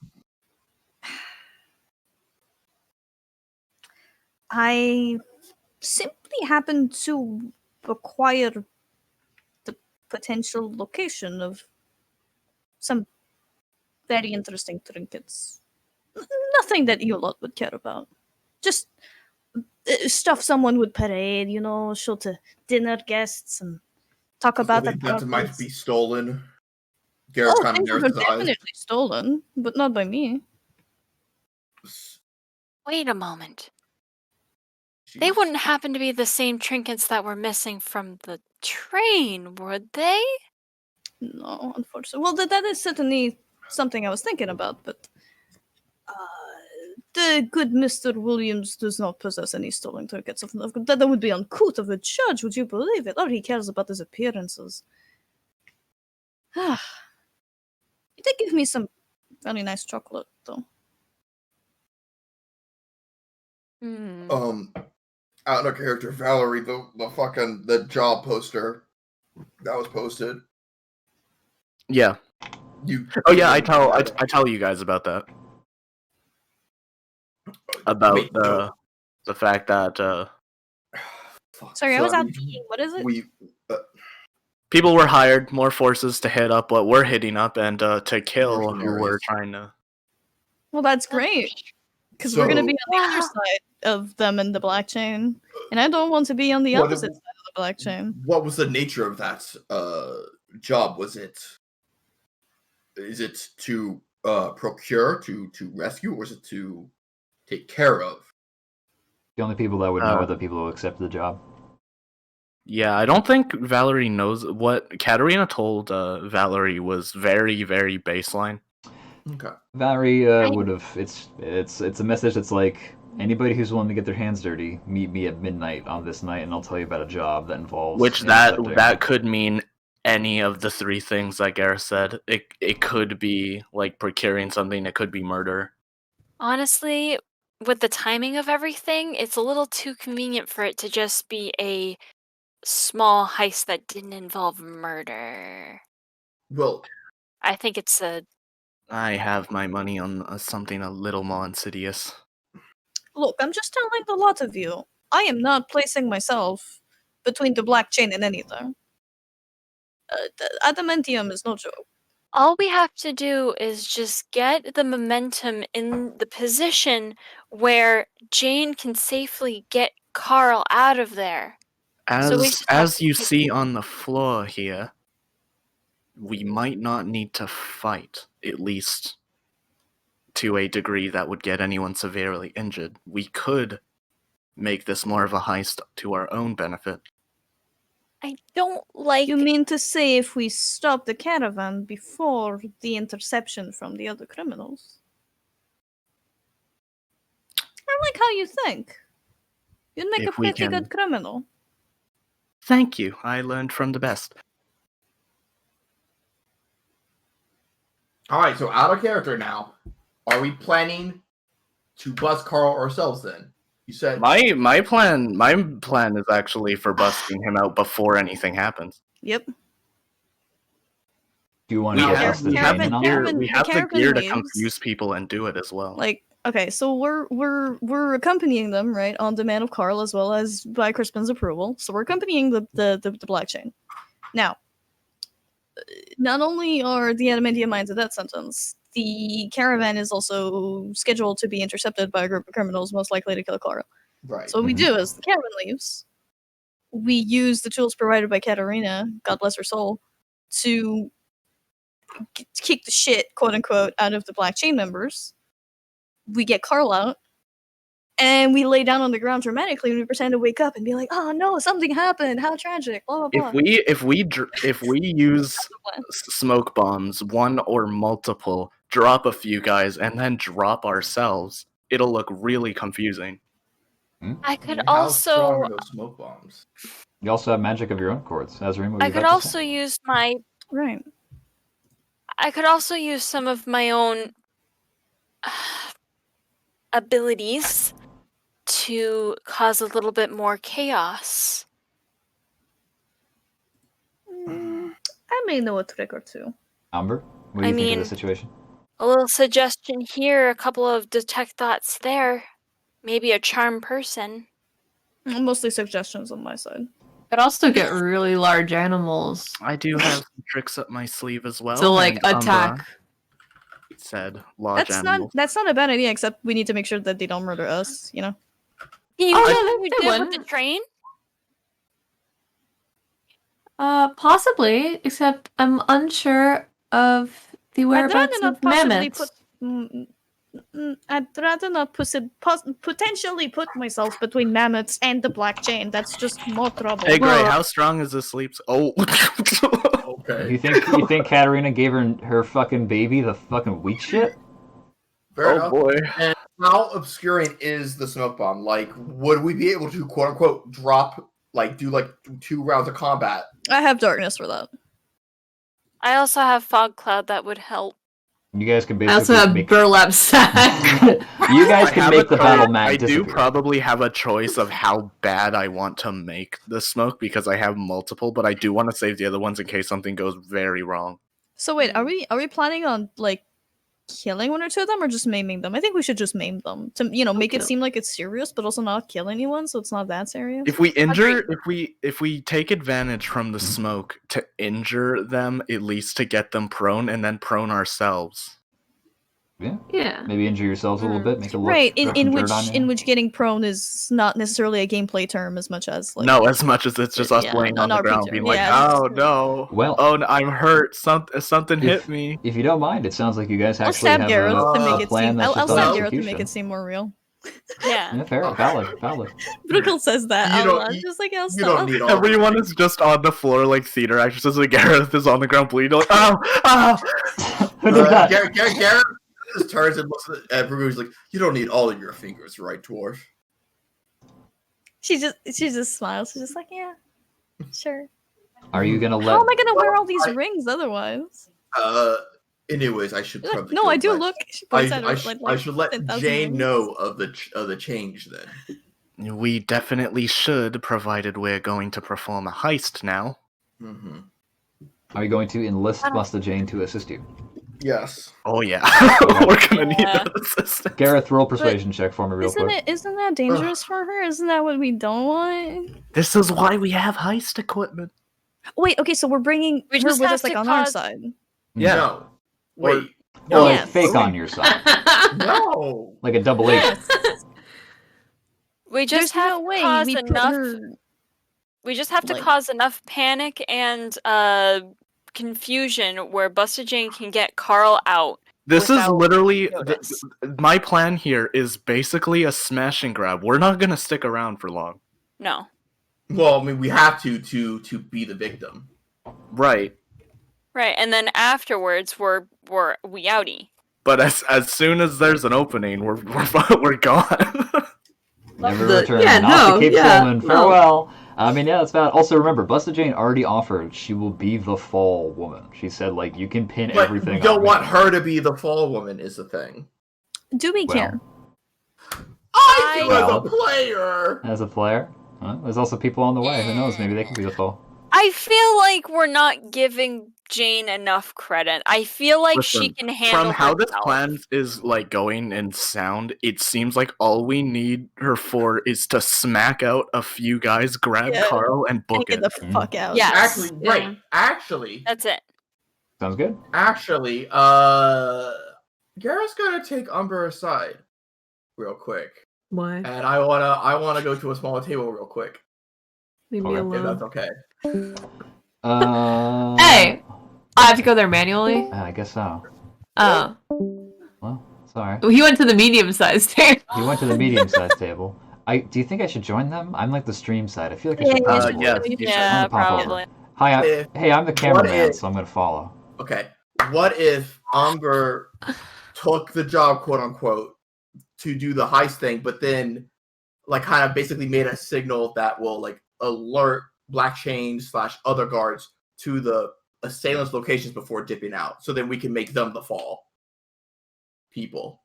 Wait, do you want me to take the The kill Carl. job. kill Carl job and then But then Sabotage. work as a all you do, literally, like, as you see like the commotion go down or whatever, or like from like the distance, you do like some like flare shit or like a fire arrow. Or It's bird. basically- Or a bird. Well, no, something that people can see, right? Just to be Yeah. like, hey, there's a large group of people here, and then you book it yourself. How do you feel Yeah, I about could do that. So then we can make the bad guys the fall. Okay, Yeah, no, I could do that. sounds good. Let's return this to the other people and kind of let them know. And Okay. also, as soon as we're finished, we're gonna take a break about 10 minutes, and then we'll do the mission on the other side. All right, let's back that back up. All right. Cast things. Great. All right, the plan is perfect. Oh boy. Garrett's like, you good with this? Yeah, I mean, I've done way more worse shit in my life. As I'm Well, that's holding the something I would like goods, to hear. should I be told about this so I can be cued of when to do a thing or something? Umber is going to take the smash and grab job that was posted at the tavern, at your aunt's tavern. Okay. Oh. Okay. And then once they get close enough, I'm gonna signal y'all. And then the bad guys will be the fall. Also, if Walter happens to be behind it, I'm one step closer. That's a good idea. All right. Just make sure to stay far away from the halberds. They're kind of scary. We're playing a risky game, and I prefer this, honestly. I Alright. don't. Now, question: do I go let Jane know about this so then she shows up Yes. to our location, or do we respect Carl's wishes and not tell her and just let him find her later? No, Carl's wishes are getting him in a very bad place. I think we should respect the smart person of the two, and that's Jane. Okay. I agree. Then- Did you read her sign? Okay. Great. I'll talk to you about Jane. Look, then. just because she's not very literal doesn't make her stupid. Listen, if Jane busts on our terms, then it's way better. Yeah, I'm no, pretty it's sure fine. that if I read Jane's mind, I wouldn't lose brain cells like I did with Carl. But All right, well, we're going to take a short break. It sounds like you guys have a plan, all set it out. When we return from the break, we're going to execute it. This is a Umber. You disperse. Roll a. Can you give me either a performance, a deception, or a persuasion, or a? There's one more in there that's allowed as well. Wow, that was a lot of options. Oh no, I accidentally hit the X button. That's not the skill check. Oh wow, that's a real I was bond. trying to hit maximize. I understand. we can roll it after the break if we want to. Yeah, but we can. I think I will because that'll give Umber some time to load back in. We're gonna go It on takes a break. while. Bye bye. Bye bye. Making Auntie proud.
can hear you, but they can't hear me. When last we left our criminals. So the 5 of you find yourselves, let's not mince meat. Not all here, because one of you is elsewhere, but the 4 of you are getting aboard the outside of an armored carriage. It has steel bars. Wait, did I miss something? Yeah, Oh, I'm just okay. fast forwarding. Unless there's anything that you wanted to do ahead of time, I see no reason to. Like the day continues, you reconvene. Crispin's not there. Crispin is just abiding by he's facilitating, but he sees you off, and it's just you, and it is 3 armored guards of black chain. Yeah, that makes sense. And you can tell that there was supposed to be more as you're looking at the depot.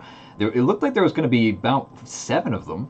You see space on the carriage for 7, but there's some kind of ruckus. There's there's missives there's letters. Some of you kept, hey you, we're growing, we're moving. Come on, we're gonna get off with no more important business. I know, Crispin will have to go and figure it out on his own. We're moving. Come on. And the other people kind of like shrug and like, oh, all right, sure, fine. And they get off the carriage and they go, and it leaves just the 3.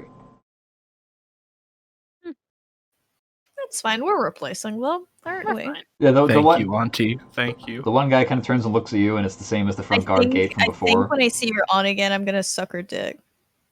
Understandable. She deserves it. Deserves it. But the three remaining guards, the 2 of them are actually from the front gates. So the one is the one that had the conversation with Gareth. And just goes, yeah, it's all right. We got you guys gonna be backing us up. Yeah, it's gonna be pretty good still, regardless. I doubt anyone would be stupid enough to attack the caravan anyways. We'll do our best. I'm surprised we had like 10, 11 people for this one guy. Fucking idiots, if you ask me, but whatever. Paycheck's a paycheck. Just to also be clear, there's the 3 armored guards and a driver. And Carl. How muscular is the driver? The driver is a quaint old fellow who looks like he's been mostly I'm just gonna pay that delivery. Please somebody beat him up. I'm just gonna pay him. He doesn't deserve this. He's wearing a breastplate and flick him in chainmail, between the eyes, and he'll like. Brookhill's actually just gonna like gesture like. So you know how like whenever there's like undercover missions and like in like movies and shit, there's always like one member who starts talking in like weird sign language that nobody else understands, but they think everybody else gets it. Brookhill just starts like signing shit. Just like yeah.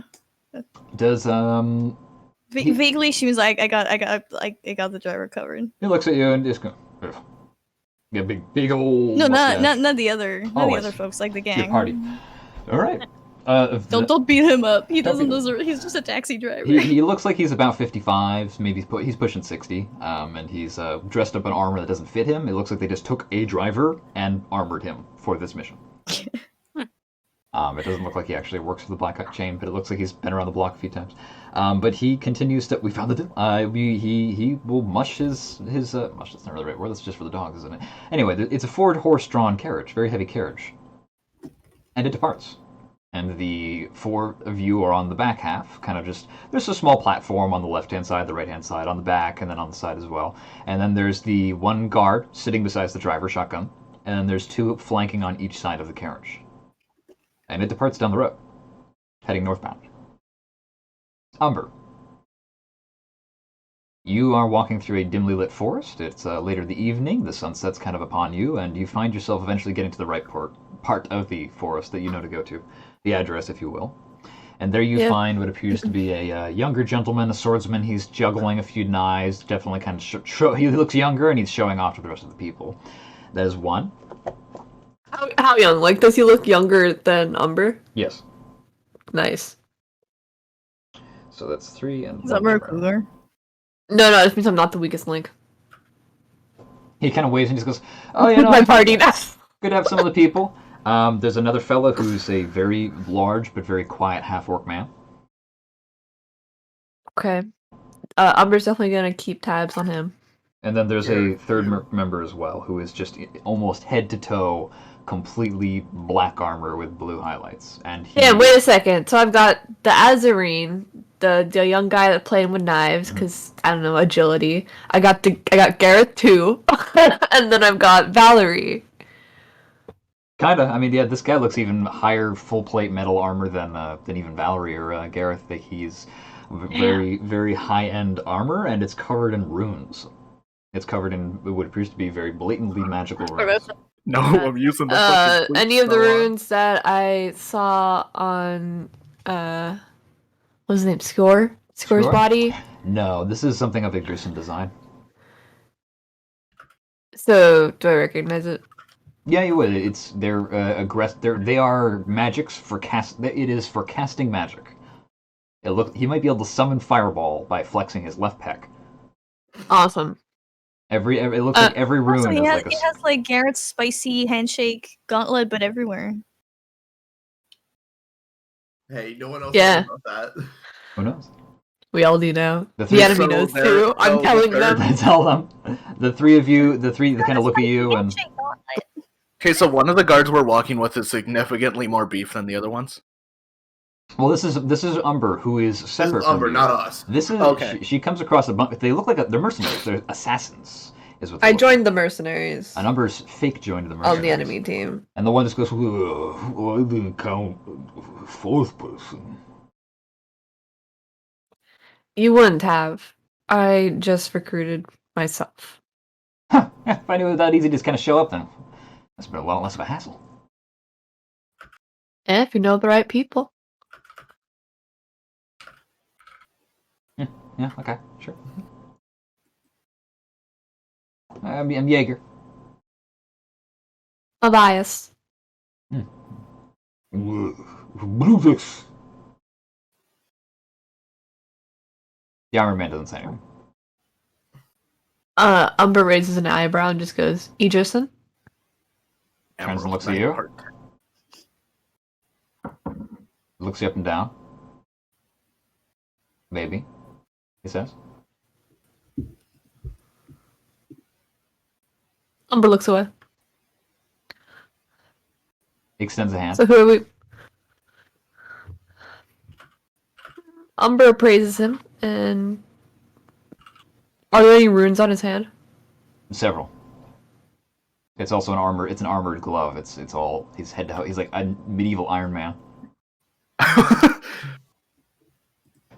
Umber shrugs. She takes it. Did you say your name was? Elias. Gant. Umber nods. Pulls his hand back and crosses his arms again. Sits quietly.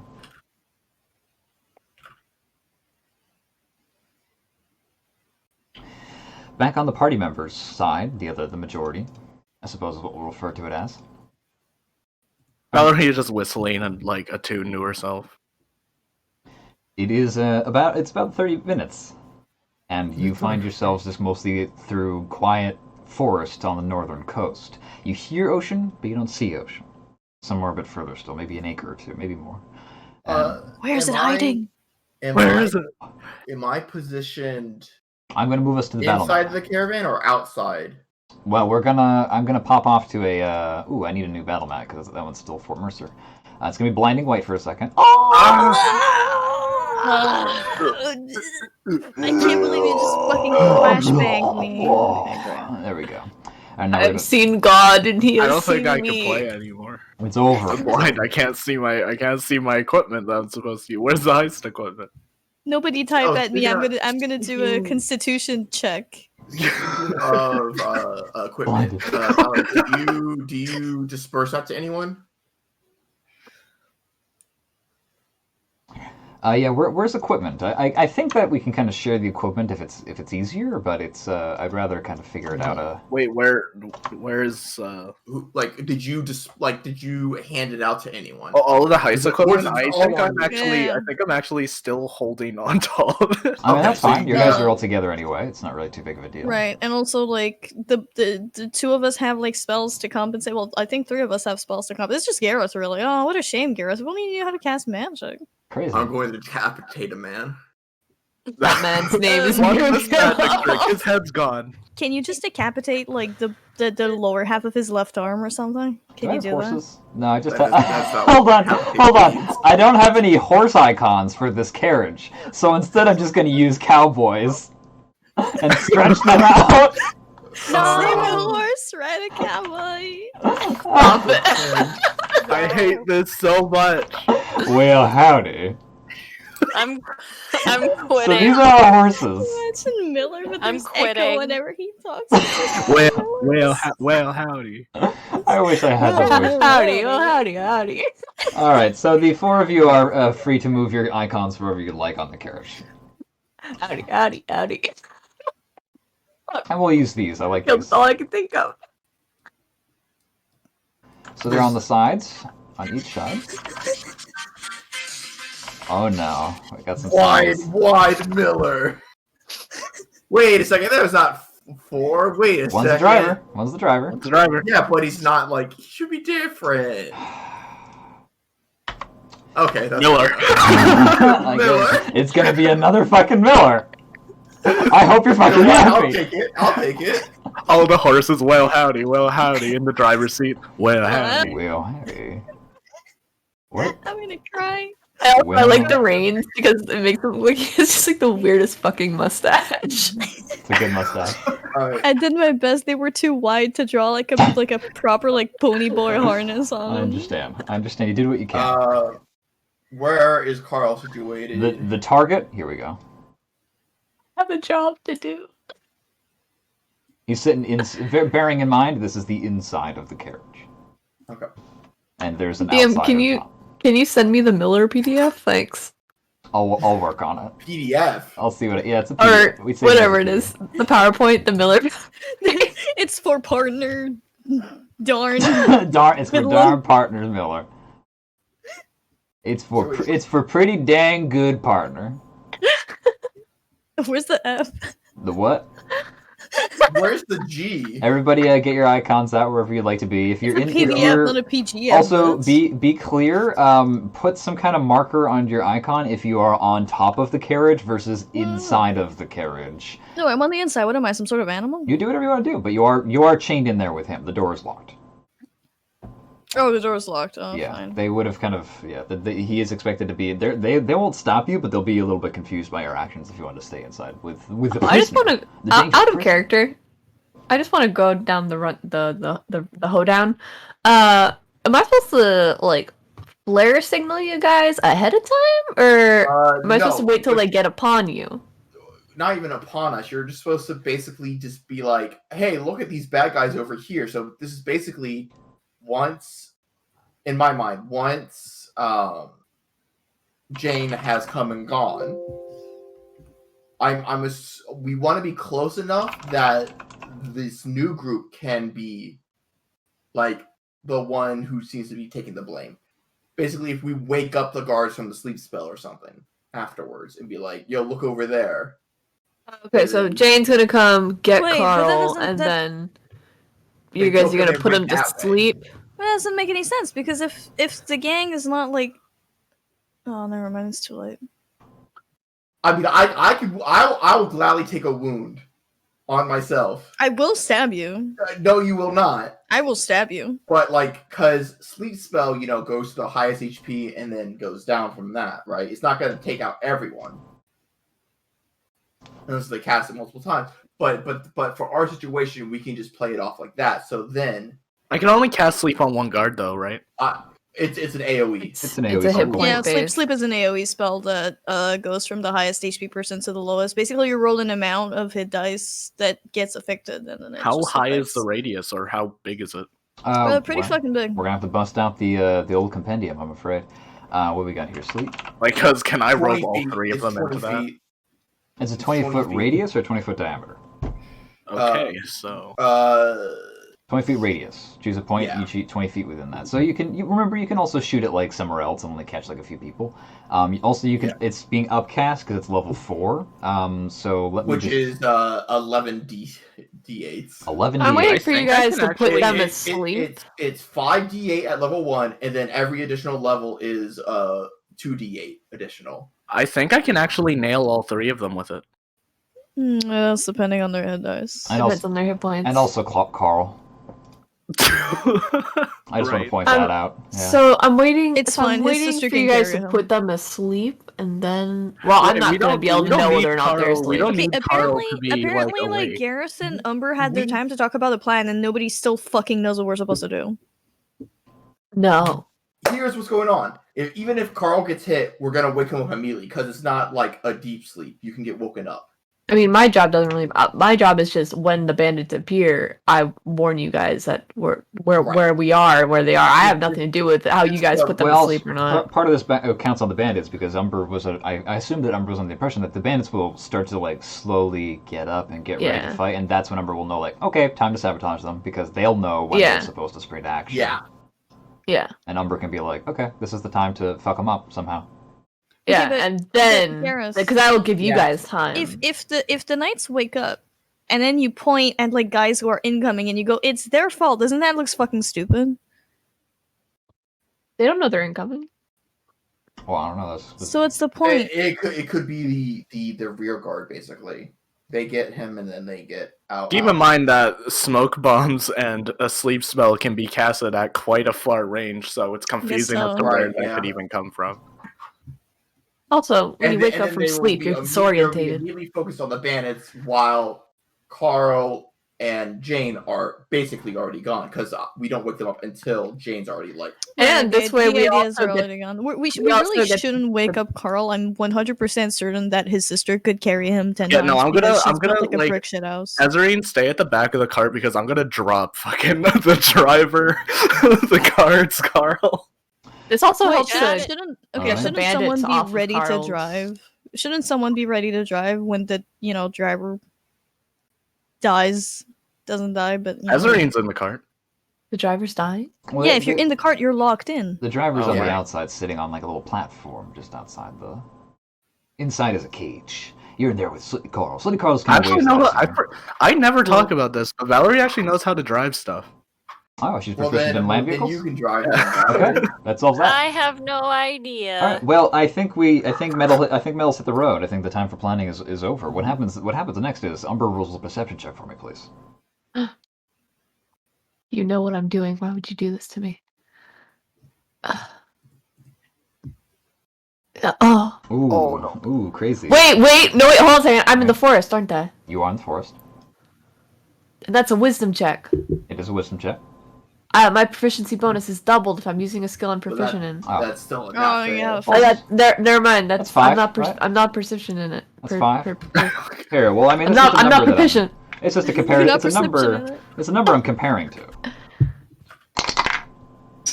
Stop it.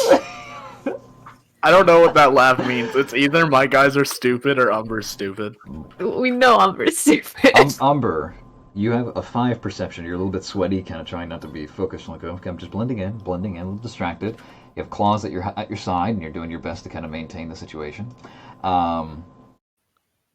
And you hear a loud crack in the woods, and you turn to the right, and you do see down the road, you see a carriage making its way this way. But the loud crack didn't come from the carriage. It came from about, say, 90 feet or so to your right. And you turn and look, and there's Bustin Jane. Very badly hiding in a bush. Oh, no. And she's just kind of attentively staring at the road. And the big half-orc is just like, just still staring forward. He didn't notice. And the young man also didn't notice, actually. Believe it or fucking not. However, what the fuck? The man in the black armor immediately snaps and turns to the right and just goes, that wasn't part of the plan.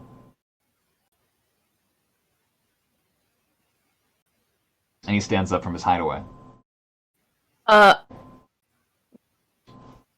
Umber is going to... We should have sent somebody with Umber.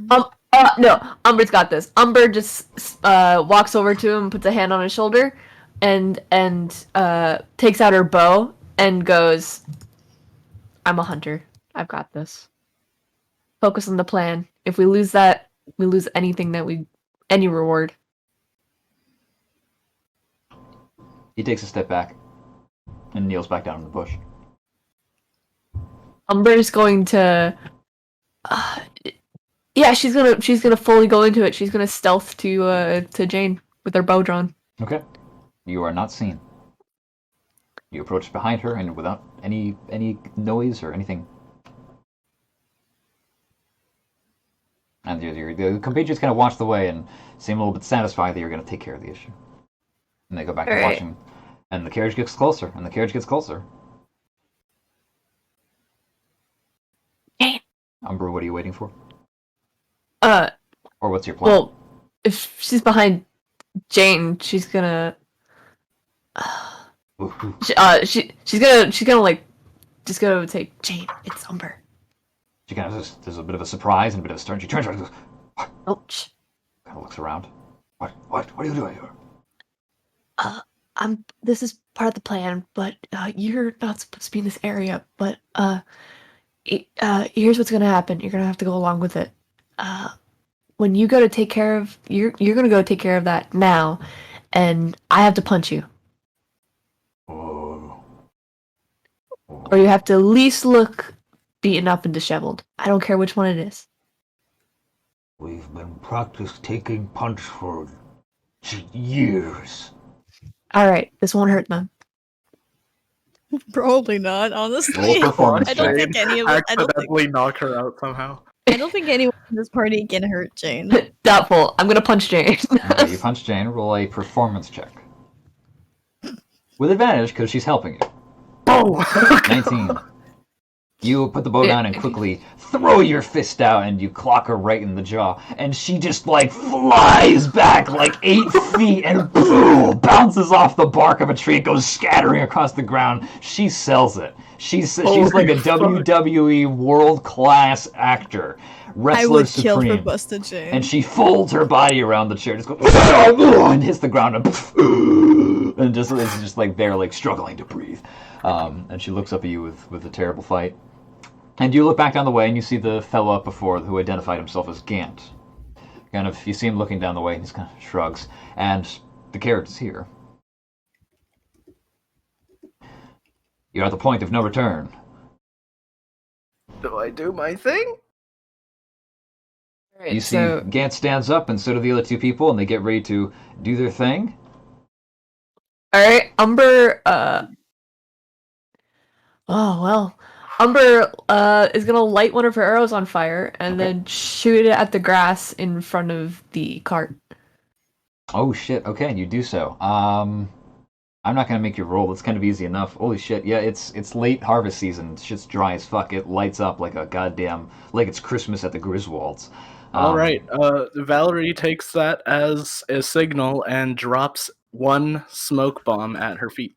There's like, and an arrow hits the ground in front of the horses, and they kind of stop it a second, and the fire immediately starts to spread across the grass, and it's not super. Sorry, dangerous. Millers. They all whinny and go, "Whoa, that's hot! Oh my golly, God!" And they all immediately get into the, and a sleep spell goes off. Which would target the driver, the 3 guards, and unfortunately Okay, Carl. so roll I guess an 11d8. Is that how many? Yeah, is that that's how not much? Is that how much it's supposed to be? 11d8. Okay, level At 4 level sleep 4 is spell. 11d8. Oh my God!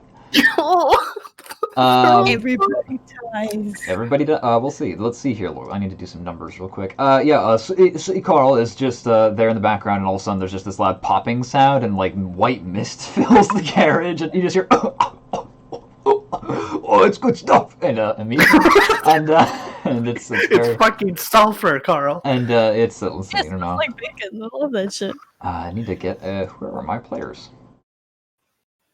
Us, we're here. You're here. We're your players. Okay. Yeah. I'm What happened? assuming we're out of the radius. You're out of the radius. No, I told everyone to get stand where I am specifically because it won't reach that far. You're out of the radius, and luckily, Slitty Carl has been very poorly treated in his prison. He does not have the highest amount of HP. Otherwise, he would have soaked that bitch like he was a fucking sponge. But no, he's quite wounded. We'll mark him with gold. He's the target. So Slitty Carl is kind of like, oh man, I feel really rough. And there's a very susceptible to nature to this. And Bustin Jane immediately kind of leaps up from the ground again, not hurt at all, and she looks to the carriage, but then she also looks at the 3 figures who immediately take offense to what has just happened and look at Umber and just go like, what the fuck are you doing? Like there's this definite look of surprise, like, oh, I don't remember that part. But they kind of start like running down the hill essentially to kind of like take advantage of the situation. First guard goes the fuck out. He slumps over and he just falls and just slides right out of the seat and just onto the ground. Oh. And the horses all kind of call No to stop, mercy. and the driver pulls back on the reins a few No times. mercy, Azrain. Let's No mercy, see. no witnesses. no It's true. witnesses. That wasn't the driver is actually fine. He doesn't have very high HP, and I believe sleep starts with the highest HP monster and works its way down. Yes. Okay, so he's actually last on the list. So the highest HP man, who is the driver, the point man, fully armored, he just knocks the fuck out and falls right off limply. His halberd clatters to the ground, and he just is a lump of steel and adamantine on the ground. And this other guard is... Oh, he feels kind of like really sleepy for a second, and immediately he's kind of like, oh, what? And he starts to try and shake it off. And how much is still left? I need to do some basic subtraction, which is eluding me significantly. 50. It's fine. Nobody can count here. We're all gay. It's very very. Ooh, okay. Does he save? We're all gay, right? Does he save? You mean does he save? There's no save rolls for sleep. Oh, that's true.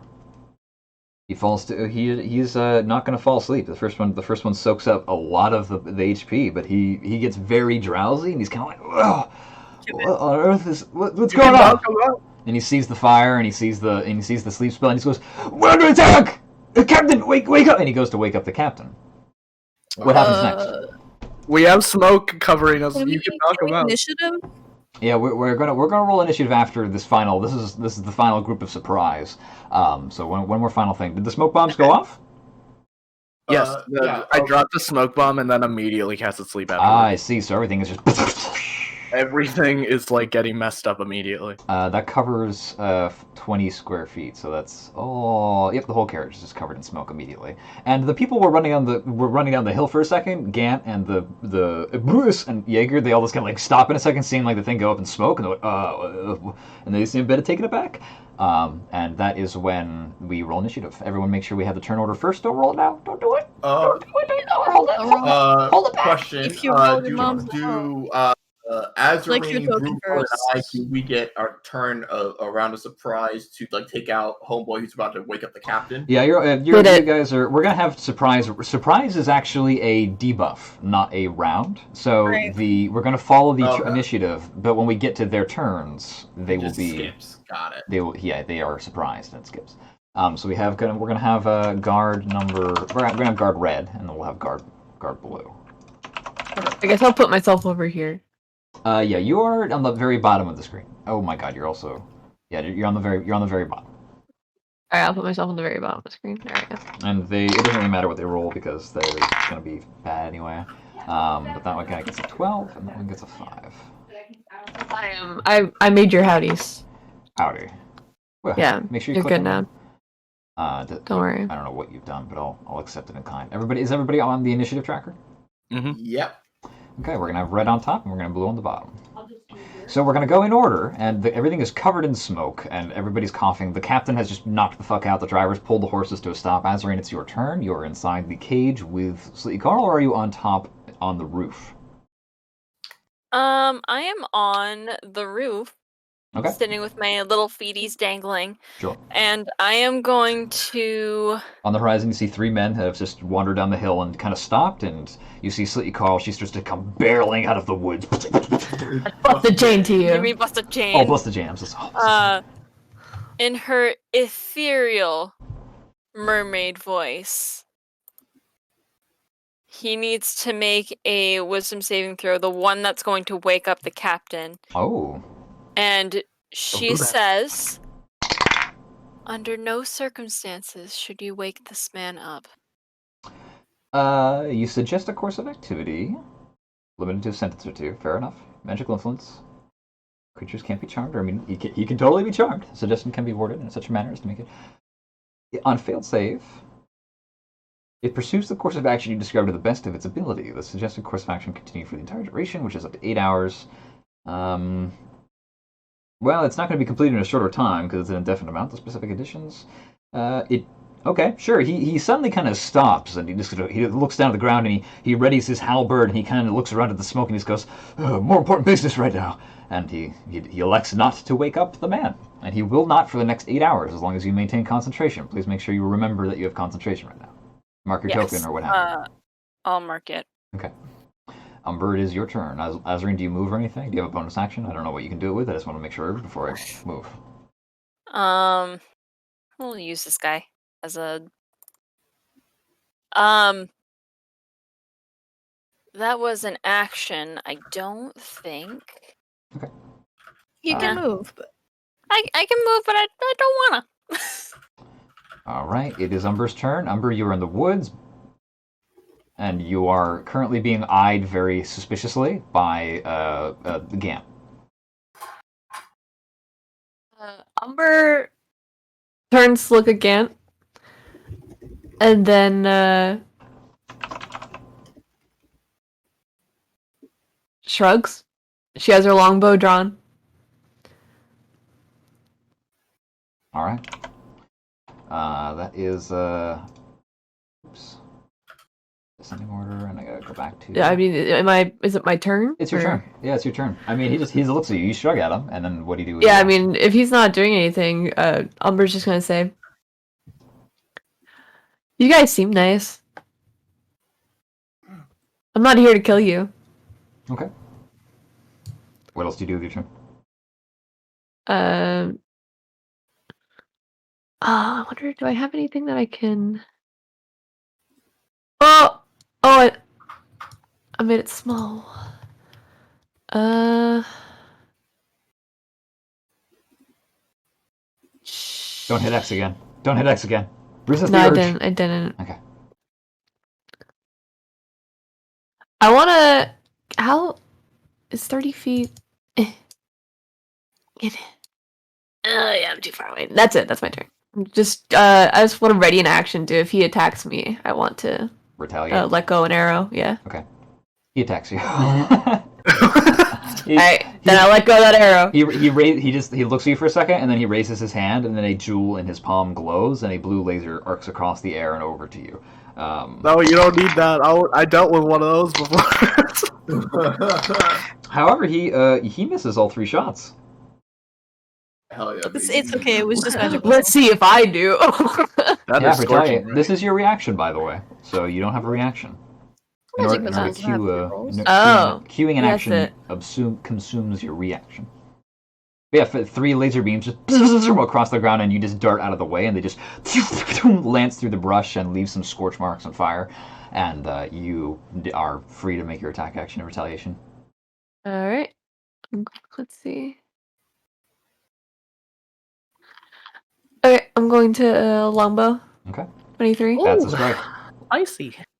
And then, that's all I can do because I can't use my other one. Okay. So that's Colossus damage isn't actually added to that because he wasn't below minimum. So it's just 8. You strike him. It hits him right clean in the chest, and the arrow just kind of explodes into splinters, and it just like bursts right up into his face and into his eyes, and he immediately goes and covers his face, and he's immediately recoiling. It is Gareth's turn. The other ones, I'm just going to say move on his turn. Jaeger and Brutus look at each other and just shrug, and they just start charging down the hill towards the carriage. What's Jane doing? Where's Jane on the... Oh, she's coming. I have to roll initiative. Okay, she's just not in the order, so... I forgot to... I opened up her character sheet and then forgot to roll the initiative part. Did that attach to the character? Wonderful. She's coming. She's working on it. Oh God, Jane. It is your turn. Well, I mean, you don't really have much tricks up your sleeve. I don't. I mean, the Red Guard seemed like a good guy. He sure did seem in past tense. Please do not let him see you. Whatever the fuck you do. We have fucking smoke everywhere, so we have advantage. But my God, hey, how big is darkness, Brookhild? There you have it. Got it. Sorry. 15-foot radius. Okay. That is 30 feet diameter? Am I stupid? No, you're right. Great. So Carl's sleepy. He's fucking shitting himself. He's blind now. He can't see. He's weathering it. I have not yet cast blind those. Guards have. I know. Gareth loads like every single attack that he can run that he can do, and waits for Brugo to cast blind. I was going to cast darkness. I love you very much, which is why I'm going to tell you that you cannot queue all of your actions as a reaction. You can only queue one action. Fuck. And you can't use multi-attack if it's a reaction. So if you're going to Uh, attack... where is... But remember, all of this is technically happening simultaneously. A round is simultaneous. So you blowing all your actions now is the equivalent of waiting for Brookiel to do her thing. You should move. Okay. Say for the order of, like, gameplay mechanics. You should move and probably attack, and then after I darkness, we can be like, "No, dude, you were confused or whatever." I don't know. Because so here's the thing: you have advantage with smoke bomb, but you're gonna have disadvantage with darkness because we're all gonna be blind. Right. Gareth or Gray. I don't know why I called you Gareth. Where is Gant and the other two located on this map? Because I want to know how far, what our time limit is. They're pretty far, but not far enough. They're not even on the map yet? No, they're here. Okay. Alright, I want something. You know what to do. We'll do this. Alright. How far is that? Is that within a non-sprint? No, it is not. They would have to sprint to get to us before they can attack. Cool.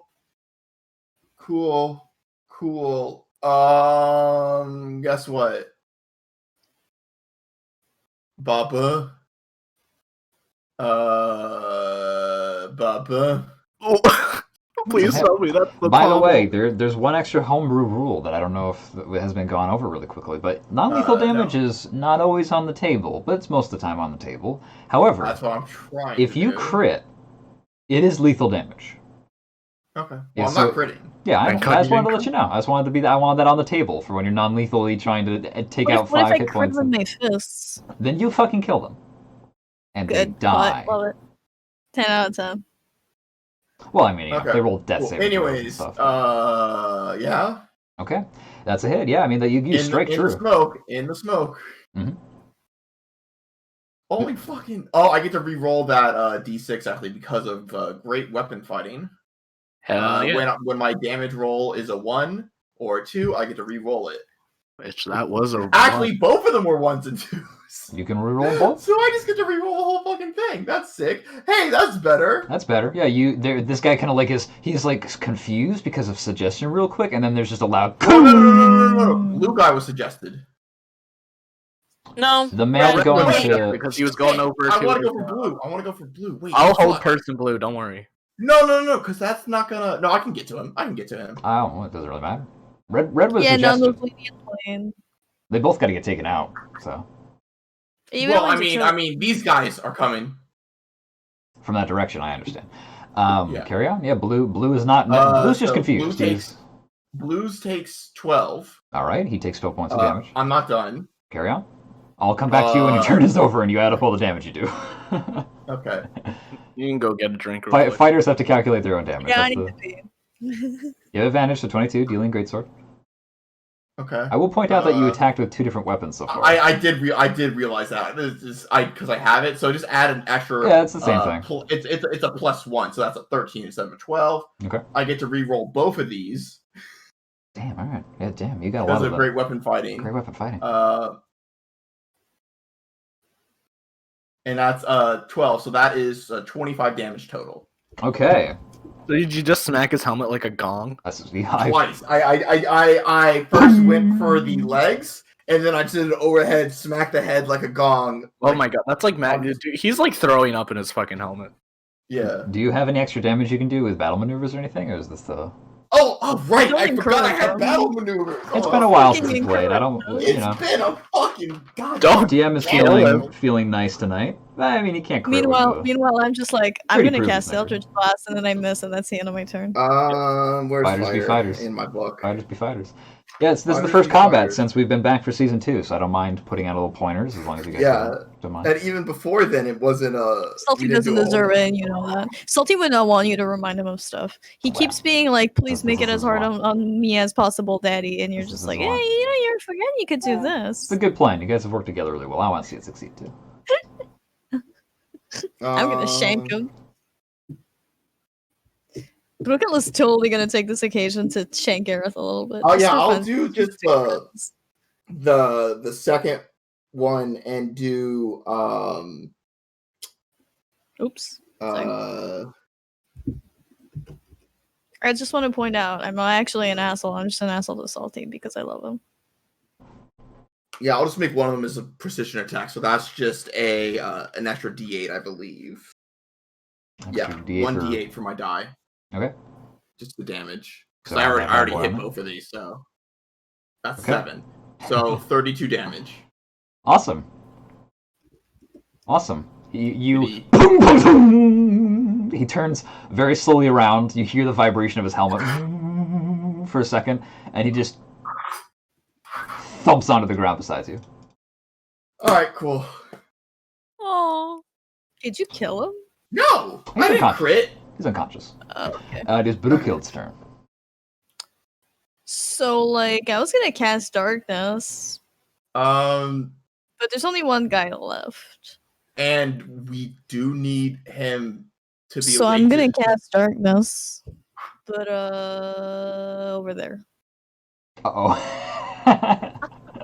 Okay, so, wait. Just, Valid. I didn't This anticipate is- that.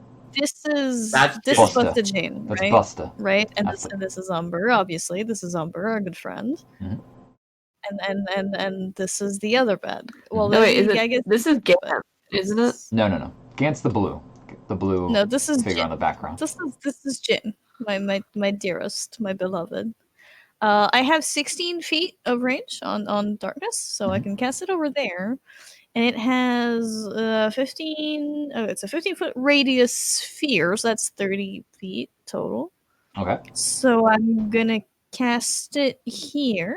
I'm gonna copy you, and I'm gonna Actually- post you over there, And and then I'm going to go into the settings, and I'm going to Oh. give the icon an aura a 60-foot circle or a 20-foot circle. No, 15-foot radius sphere, so 30 feet diameter circle. Okay, thank you. That's really funny with the little face. Yeah, you can do that whenever you want to. You also can make copies. I realized instead of casting it on a point, I can cast it on an object or sorry, Oh, what does no. it say? Can you cast it on a creature? Point you choose within range, a creature can't see through it, blah blah. If the point you choose is an object, or an object you are holding, or one that isn't being worn or carried, that can summon it, so the object moves it. Okay, so it's being worn or carried, so never mind. I'm actually gonna cast it. Can I move? Oh, I can Do move whatever me. you How want. It's lovely. yours. Yeah. Okay, I'm gonna cast it here actually to intercept our foes as opposed to Okay. just blind them temporarily. Big half orc comes barreling down the hill. You hear him roll down the hill as he trips and unable to see anymore. Yeah, actually, there's no saving throw or anything. This is a concentration spell, so I'm going to mark that on my token. Yeah, he's just blind. They're just blind. They just can't see.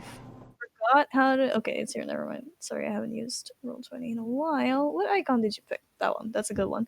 And yeah, it's just not even dark vision can save you from darkness spell. Can you magical are vision or true vision? Fucking,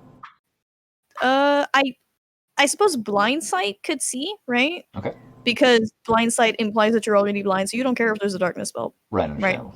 However, a creature with dark vision can't see through this darkness, and non-magical light can't Wow. illuminate it. Wow. So even if you're holding a torch, it doesn't fucking work. All right. Is that the end of your turn? And I am subsequently going to move towards the Red Knight and just like fake panic, just being like, Sure. Roll Oh, no. performance check for me, please. This is now where the Yeah, I'll charisma roll. meets the. yeah, I don't know. Oh god, I have an okay performance score. Fire hit the ground. Arrow hit the I ground. don't. 6s. You trip. You trip and you hurt yourself, and you know what? It's sold Yeah. even more. No, But that's fine. the red guard's turn There. goes. He is surprised. I ate shit on the floor. Well, he didn't have to do that. He's surprised. He's looking around. He sees his man down. He sees his other man get he hears like a loud clobbering sound on the other side and just goes, Dale, talk to me. And he's just surprised. His Screaming behind him. Valerie, it is your turn. I don't know much of what I can do because the two guards, Kill. like everyone down there, is pretty much fucked right now. The two guards are out, and the red guard is. What's the deal with the red guard? He's up and Red at him. guard He's is- healthy. He's good. He's happy. He's also suggested to not wake up his captain. So he's Yeah, he's not going to wake up. He's not going to wake up the captain, but he's still ready and capable in terms of combat. Otherwise, Should I use hold person on him right now? We need him as testimony to like. Well, that's what I mean. If I hold person him, he's still perfectly conscious, but we need him focused on these three over here and being able, like, fighting them while Jane gets busted out. Yeah. Jane all gets right. So I'm actually not going to do anything like that, and I'm going. Garrus isn't wrong trying to help Jane get. So I'm going to with my gloved hand to not leave fingerprints behind. I'm going to grab my crossbow and I'm going to shoot myself in the leg with it. oh shit. Okay. All right, so that's a little early, but all right. Roll attack action. I respect the hustle. I think we did this is kind of you are the king of I need to hurt myself for the sake of the combat. You flash back to your time as a frog trying to kill yourself in a shock room, and I believe you said that you need to succeed Valerie on a looks at the saving ground throw. real quick and she's like shaking, hyping herself up, and then she just like a band-aid just pulls the trigger on her crossbow as fast as she can. Roll damage. You're not killing yourself. You're not killing yourself. I shot myself in the leg. What? You have -1 dex? Oh. How did that happen? Oh, You right. have -1 dex? Right. Oh. Wait, hold on. This is fucking genius. Valerie, you are artful in wounding yourself in such a way that it causes no damage to yourself, but it looks violent. But it's just like, it's kind of like stuck in the surface level skin, barely bleeding a little bit, but you just kind of spread it along the arrow. So I have to roll performance to like fucking like wince, screech, and then fall to the ground. Well, you will later, but not now. Okay, I mean that's your action. You can still move, and you have your bonus action. But yeah, you do no damage to yourself. There's just an arrow, a crossbow bolt sticking out of your leg. And it's Valley grabs her leg, drops to the ground, and is just like writhing on the ground in quote unquote agony, but she's fine. The other guard hears you and is just like, oh no! And then the blue guard. It's Azrian's turn. And that is, I believe, a full round. The smoke begins to clear. Oh fuck, that's This is the most whack shit plan I've ever been a part of. The D&D is magical. You're muttering to yourself being attacked. Why are all my spells concentration? You look, I mean, the smoke is, you can barely see a little bit. There's a lot of chaos. Valery's been shot. The other guard's like fucking laid out. He must have got hit by None of us use a crossbow except for me. Umber looks at her hand. Oh god. And the one who shot herself with one. Oh no, my friend shot me. And there's also a big black circle of dead on the hillside that you see like some people stumbling around them. But otherwise it's completely void. I'm gonna hop down and pretend that I'm helping Valerie. Like, oh my god! Roll performance. What the fuck did you do? Valerie is still like writhing and like pretending to cry, and then she like looks up and winks at Azuri. Yeah, she figured, and she's just like, oh my god. Okay. Jane's coming. Okay. Her turn was getting onto the battle mat. Oh my god, you're injured! Ah! I'm here. Sorry, I was actually clipping Valerie shooting herself for 0 damage. She's a bit close to that. We make the pro gamer moves here. Pro gamer moves. All right, roll performance, Azarine. Sell it to me. Sell it to me. You're Bard. Sell it to me. Sell it to the single remaining guard. Wow! He's like, I can't believe my friend, I can't lose you. Oh my god, Valerie, I can't believe it! Umber, it is your turn. I was wondering why there's so much chaos going on. There's chaos. It's absolute chaos. The carriage is covered in smoke. She's just like, what? Jane is running towards the carriage with wild abandon. Your aggressors have been consumed by a dark black void. You're free to do as you please what you want to do with your life. Is Gant still in front of me? No, I mean, well, he's on the battle mat. He was in the fog. He made ranged attacks at you. And then he missed a few times, and then got shot. And then while he was staggering back, there's Brukil put this huge like smoke cloud around them, and you can't see him, and he can't see you. Wild. Alright, well. Let's see. Umber all the outies. 40 feet. 60 feet. Umber's gonna dash. And, just kind of... she's gonna be in front of Gareth and this guy knocked unconscious and be like, what? How did he... What? I mean... Oh my god, you guys are being attacked by those bandits over there. By those people. Oh my gosh, I was running through the forest to try to guard y'all and... Yeah. Well, Garrett just gives a quiet thumbs up. Roll what? What am I rolling? Deception or performance. Ooh, equal on both of them. She'll actually hurt herself. That 20. Oh, wow, you guys are... Actually ate shit. Nobody cares while everybody else is putting on these elaborate performances. Valerie shot herself. She's like, I didn't Shot herself. Brew killed a Actually, just 2-foot horse tall shit on the person ground. that fell off a carriage. Great. Does darkness count as difficult terrain? Yeah, I think so. Okay. Damn, that guy still moves a lot. I don't think that's actually in the rules, but it should because you literally cannot see. I'm ruling it because they are running downhill in forest off the road and they can't see. So it is circumstantially difficult terrain, not consistently difficult terrain. So I don't. In the future, if you rule down dark vision, it might not be the case. But the fact that they were running downhill full sprint and there's roots and shit everywhere, I absolutely believe that this is a difficult terrain encounter. But yeah, the speedy little bitches get out of there pretty fast and just dart off to the left and right. Meanwhile, you just hear like, where are you? As the barbarian is just stuck in there, still trying to figure out what on earth is happening. And that's Well, now they're separated. the young fellow is a little bit confused by what has just happened, but he takes a firm good look and he sees the and amazing performance. Umber must have shot a few arrows because that one girl is writhing in pain over there. So things must be going good. So he's gonna throw a dagger at Gareth and miss. I was just remembering the one time her first pet died and she actually cried. Dude, you not catch it. But I'm sorry, but only because you have a person in your party who actually can catch missiles, and I don't want to take that. Fair enough. They actually, this one is at Azarine. They throw the first one at Gareth, and they're looking back, and they see that Azarine's helping the other one, and they go, oh, no, we take out the healers first, and they throw the other dagger, and it's a 13 Azarine. Does that hit your armor class?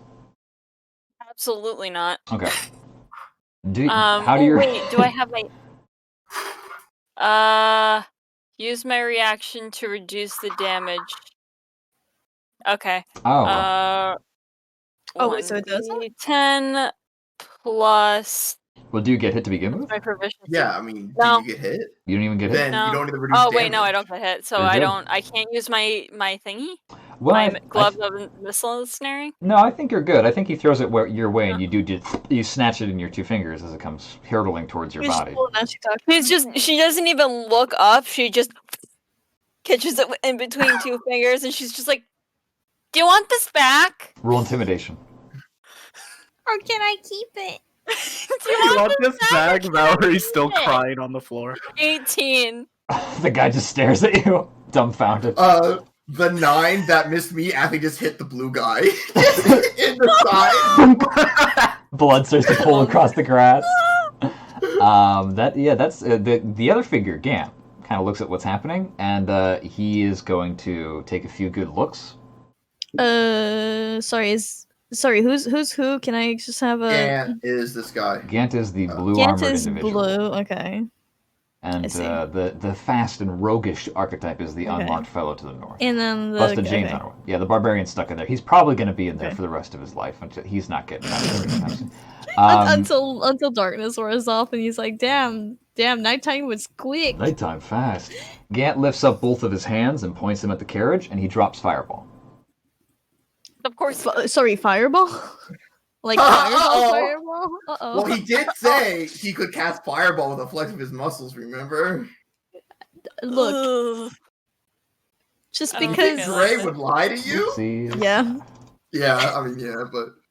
How big I've is been fucking known. Fireball again? Draw the circle, Yes. Dre. We're gonna find out together because I am actually gonna go directly to the. Please. please do the Brookhill trick where you put a token and then do an aura because it's the funniest fucking thing. It is. Just seeing her stupid little face. 20-foot radius. So it no. is 20-foot radius. No. He's gonna put it Oh, right. He good. wants to get Goodbye. maximum. I have a wizard character that loves this spell. Goodbye. I loved you all. Brookhill didn't, but I loved you all. Ooh, that's everybody. Yes, that's everybody. Of course, it's everybody. Yummy, yummy. He is going to drop that motherfucker at the level that is appropriate. Okay. Level 3. Yeah. You Is know. it level? It's gonna be level 3 fireball. You know, the stock level of fireball. You know. Your standard fireball, if you will. I keep looking at the number and then forgetting what it is. Like you check the time and you're like, fuck, I didn't. Dude, it's anywhere between 1 and like 7. Like, please get it. It's 8d6 plus 1d6 of each level that's above 3. I respect Please the hustle, but it is fortunately for you all just the basic level. So it's 8d. Everybody is going to roll a dexterity saving throw. I am on the floor. Two of the guards immediately. I'm fail. literally on the floor eating shit, eating dirt, Dex munching on save. grass. Oh. All right. I am a farm animal. Can I use my nat dex save to help this guy next to me? I am a cow peacefully do grazing. you want to fail the dexterity saving throw?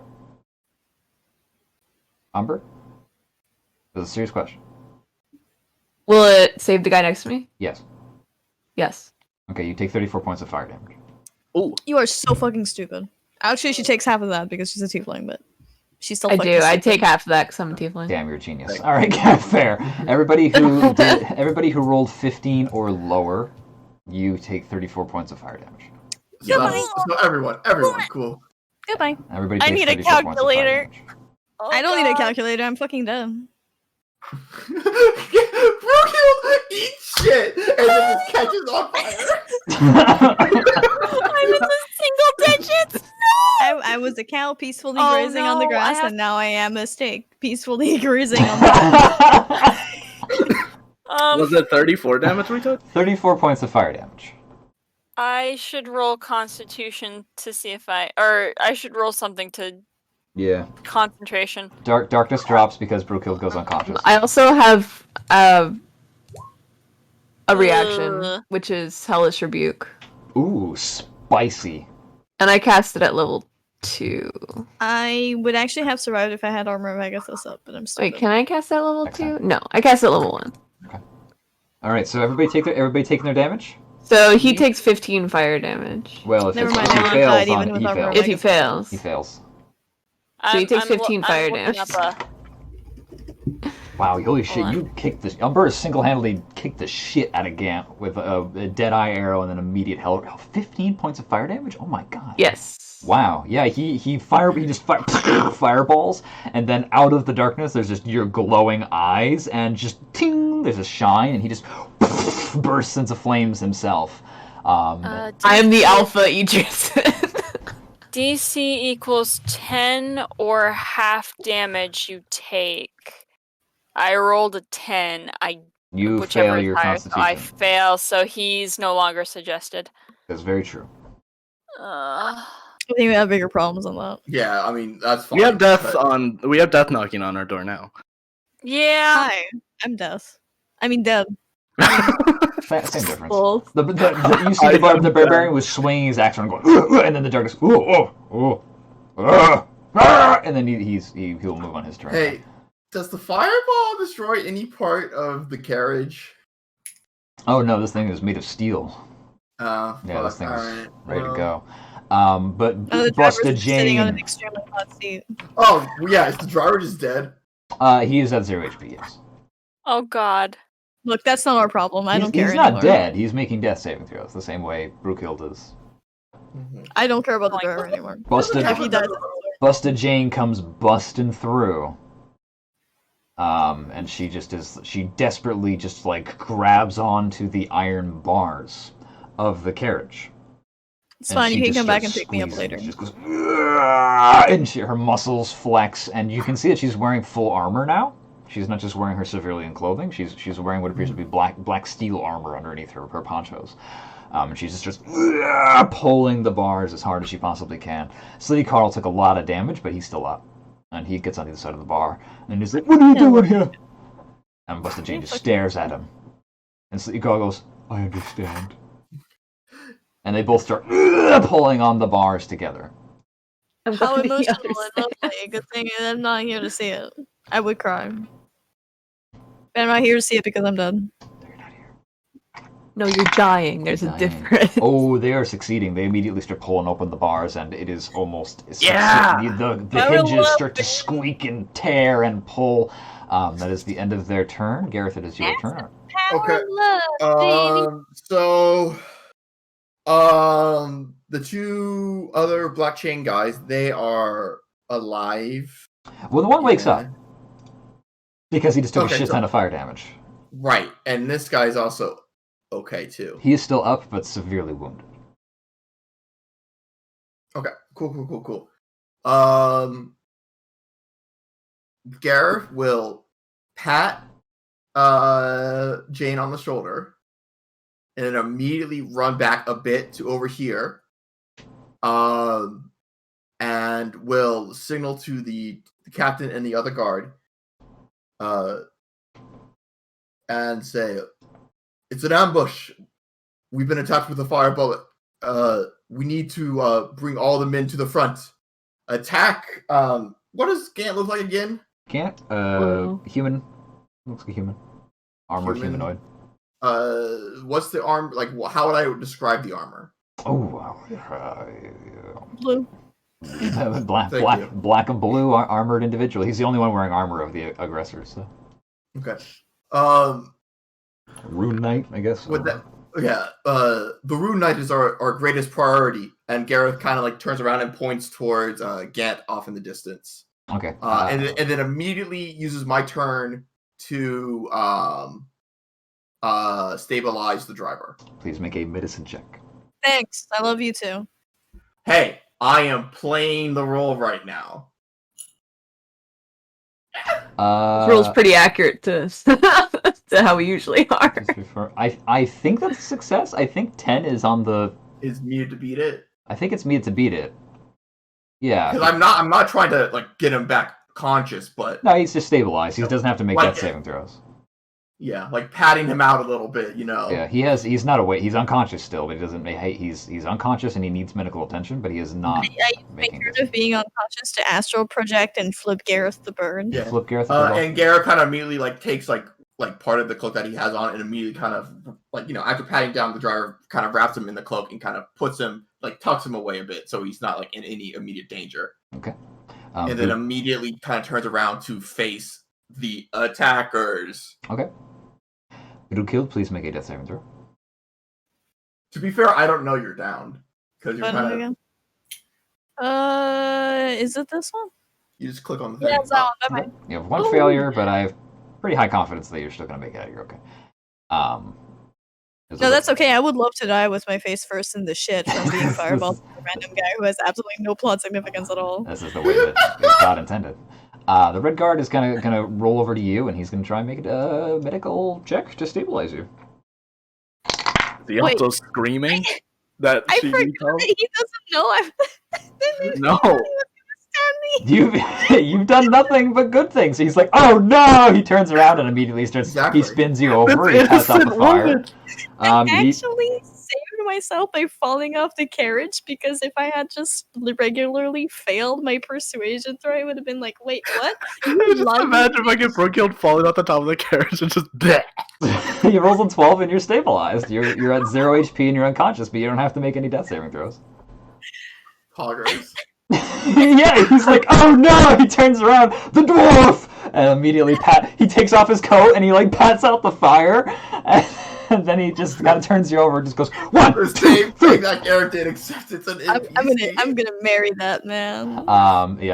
He takes off his helmet and he just has long flowing white hair. He's 75 years old and he's 3 days from retirement. Oh my god! It's Dolman too. It's Dolman. Valerie, it is your turn. You just see the Bustin Jane struggling to pull open the bars, and Umber is now here, and a battle has broken out. So Valerie gets up like really quickly from her act to the scene as both her and her good buddy have been burned, and she sees Azarine very, very hurt and like panics, like patting her to see what she can do. And as she's mid panic, her hands start like emitting a strange purple glow, which she doesn't really know exactly what's happening. And Uh-oh. Azarine, you recover 10 points of HP. You're a fucking paladin now. Azarine's just dumbfounded. She's just like, I thought you... Valerie looks at her hands and she's like,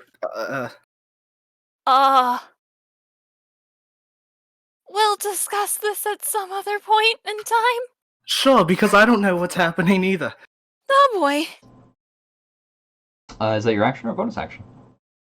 Right, I can do that as a bonus action, right? Oh, I don't think so. I think it is an action, Wait, but I just want to double check. Oh, as an action. Do I have anything I can do as a bonus action? Well, there's small stuff, depends. Maybe do you try to help pry open the bars, or I can try to help pry open the bars. I'll stick my sword in there. Oh, sure. Magic fucking Superman hands that you now have. Why don't you roll a athletics check for me, please? Just as a general.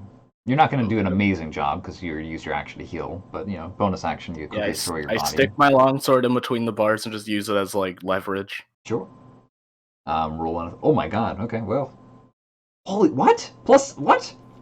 Valerie off the shit. Your muscles are just like so fucking ripped now, and I think that actually you hear like a bird sound in the back of your head very quietly, like an owl hooting, and you just like hear ting pong ping as nuts and bolts come free from the chassis as the door comes off its hinges, and you just hear Bustin go, and she pries it off and she holds it above her head. It's the blue guard's turn. He is not gonna. He's unconscious, so he doesn't have to make death saving throws. He's unconscious, so we're... No. He didn't get hit because he was saved by. Yeah, he's fine. He's good. He's not making any saving throws. We're just gonna skip over him.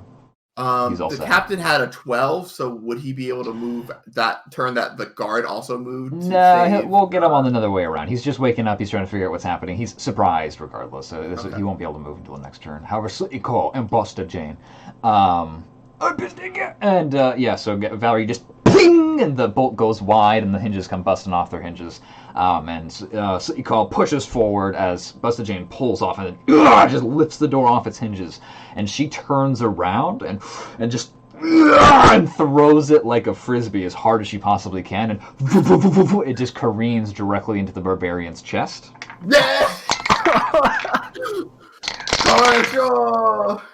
And he flies back about 5 feet and just boom, bounds right into his chest, and you hear a loud cracking sound. And he takes a shit ton of damage. He's not out, but he's out prone, and he is just like he leans himself up, and he's like peering over the edge of the door that is now resting on his torso. And Carl just kind of barely comes free and comes tumbling out onto the grass. And Bustin Jane just goes, "We dismantle the institution, piece by piece." Azarine, it's your turn.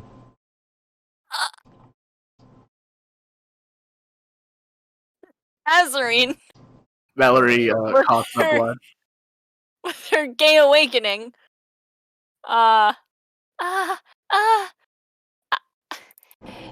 it's only fair that I return the favor.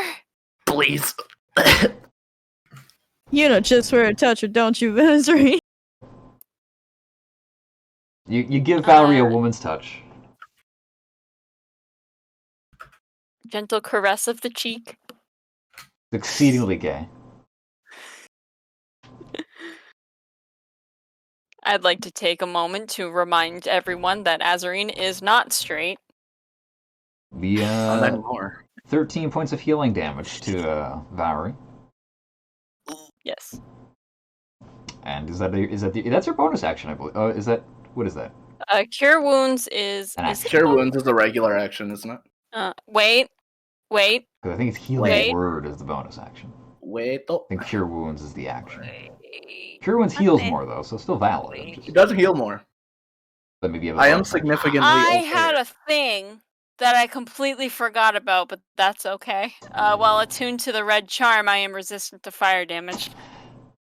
Well, I forgot that, but that's okay. Well, I'll take the L on that one. I'll take the L. I appreciate and respect you. We'll I'll just keep that open. We'll keep forward with Gareth Duran. Okay.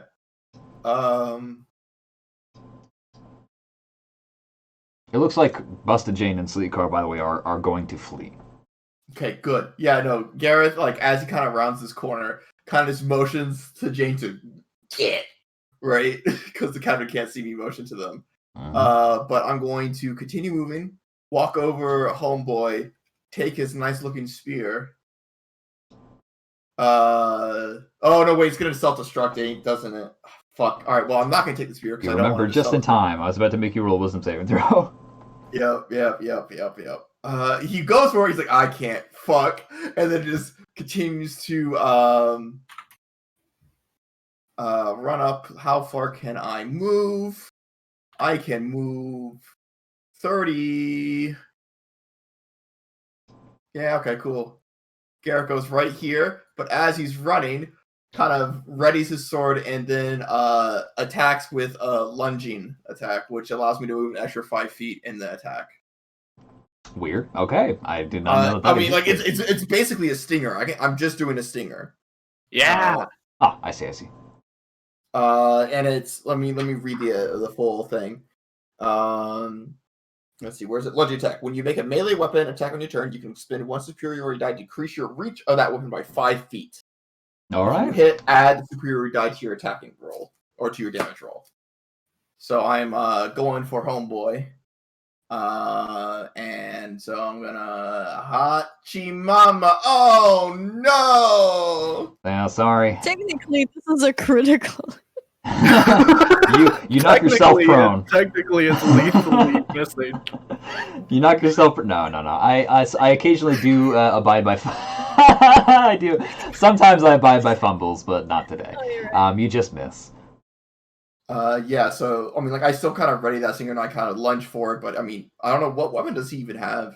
He doesn't have weapons. He seems to hit runes on his armor glow, and he just causes magical effects to happen from him. Okay. So he's a wizard. He kind of like, glances it off with, like, his bracer, I guess. Yeah, possibly. He just nod to the side and ting, sparks go flying off the side. But, yeah, so I get that extra 5 feet, and then... Oh, you move an extra... Do you move an extra 5 feet? Hold on. Let me double check. I think... Let me check. I think you just have reach. I think I just have... Yeah, you're right. I just have range, sorry. So, damn it, I wanted to be able to have attack opportunity on him. Understandable. Oh, but Garrett's now just ready to fucking... We got what we came for. Alright, is that the end of your turn now? That's the end of my turn. He looks down at you. He looks over at the carriage. He looks over at his dead friends. He looks over at the door that has been ripped off. None of his friends are dead. Not yet.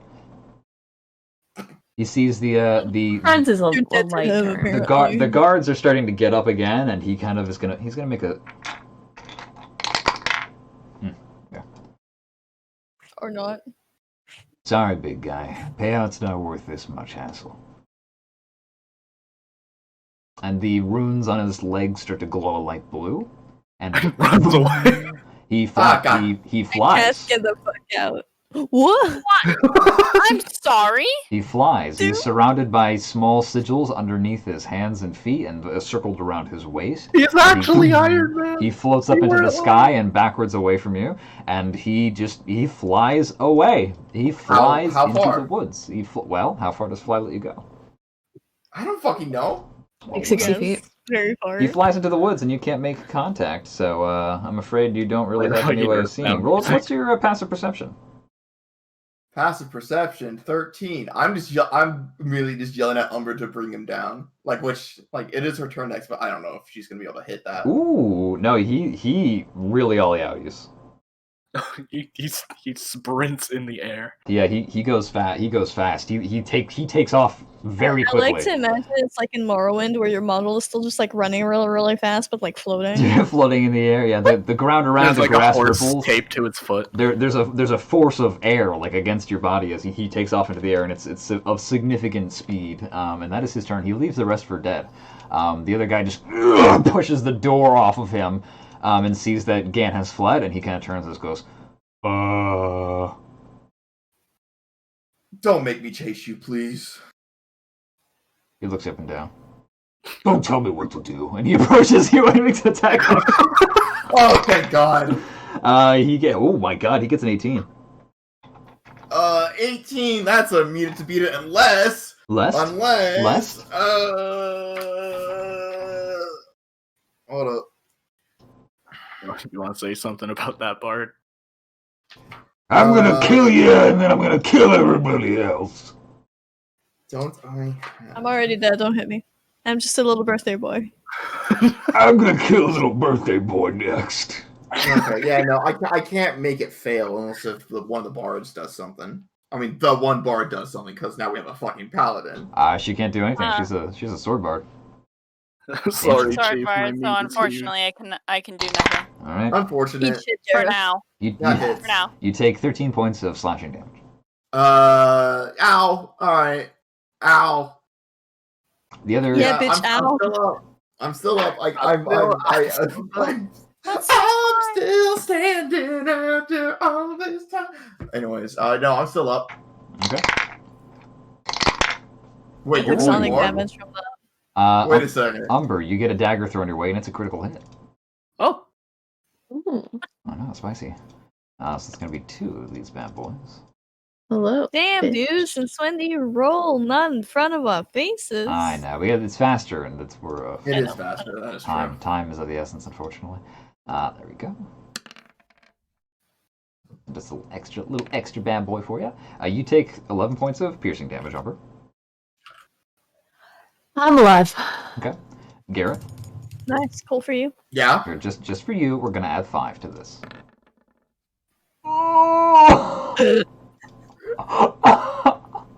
So anyway, I started rolling. Oh well, you know. My God. Oh. You take 8 points of piercing damage as he throws the knife at Umber, and then he turns and throws the knife at you, and it hits you in the back of the fucking neck.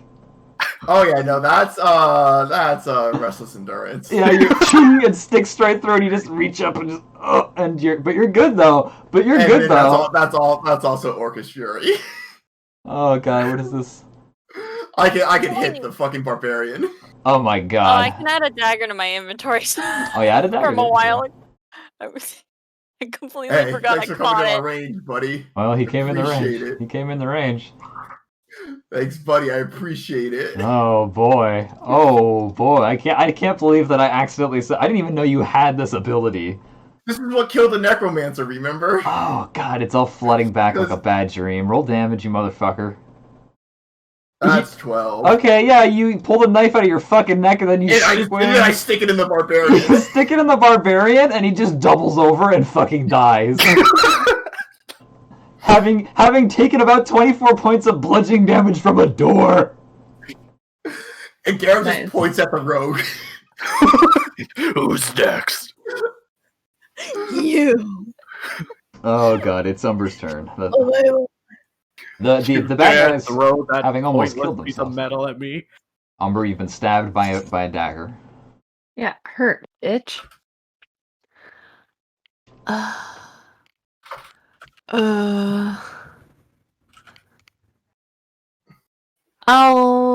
I guess I'll shoot him. Has he been hurt before? Not that you can tell. He looks hurt, but it might be because he fell down the hill. Well, that counts.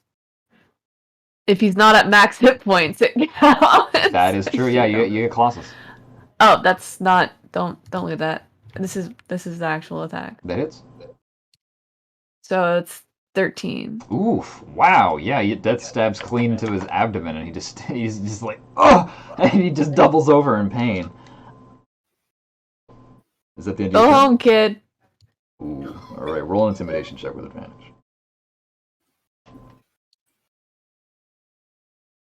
13. 13. That's enough. That's enough. My eyes are black.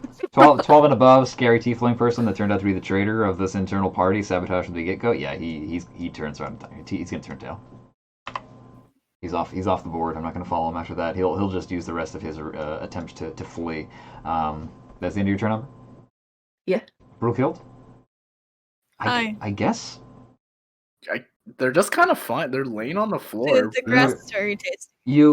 I mean, roll a Constitution saving throw for me, please. I guess. Not just because. Roll a See if Constitution. you can get back up. Maybe I don't know. Okay. Yeah, you're at 0. You're a fighter. We're having a good time.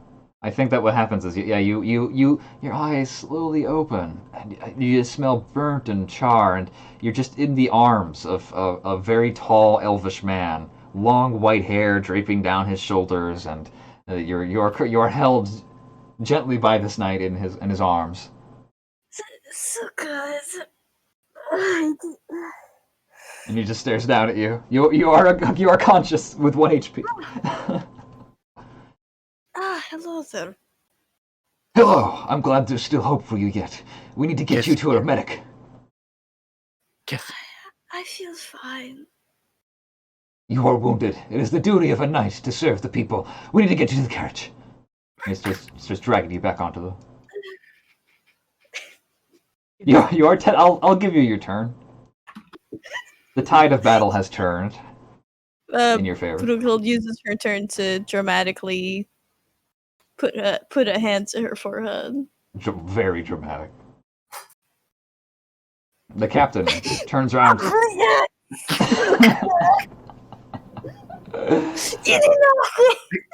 Oh no.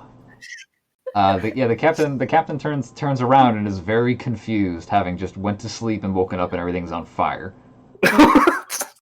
I did tell him what's happening, and You did. I guess he did see the dude kind of fly up.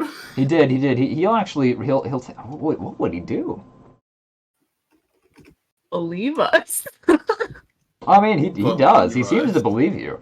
I think he's gonna run over to the horse, and he's gonna try and unhitch the horse to then ride it. This is really getting extravagant in the designs that we've the tangled web that we've Extravagant? because he's riding a miller, which is very funny. He's Sits on Miller's shoulders. Well, howdy. Well, howdy. The horse looks up at him and just goes, howdy. You come here often? Yeah, he's gonna try and unhitch the horse, but that takes his action. It's not a very. He's gonna try and unhitch the horse and pursue Gan. But that takes his whole turn just to try and unhitch the horse. They're bridled. The red guard is going to pull up Broghild onto the carriage and just try to keep his head down for a second and put his helmet on. He grabs his sword from his side and kind of takes up a defensive stance, climbing to the top of the carriage. Valerie, it is your turn. Is that guy still at the top of the carriage? No, he's just climbing up basically right now. I think we're out of initiative. Slitty Carl and Busted Jane are going to run into the woods. Run away! I don't know, I have a couple of Bye, initiatives run. in mind. But now I think the red guy sees, right, from them running. Yeah, he's not yet. He's got a second. He's got to climb up it's a big ass carriage, and he's climbing up. He was dealing with Brookehill, and so he's a little bit delayed. So they're going to get some ground.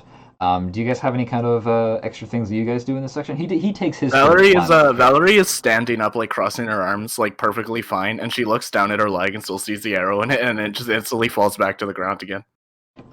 Gareth, as it's his turn, kind of gets in front of Jane and Carl, and he just says, and he readies his sword, and he just says, "Bust," to Jane.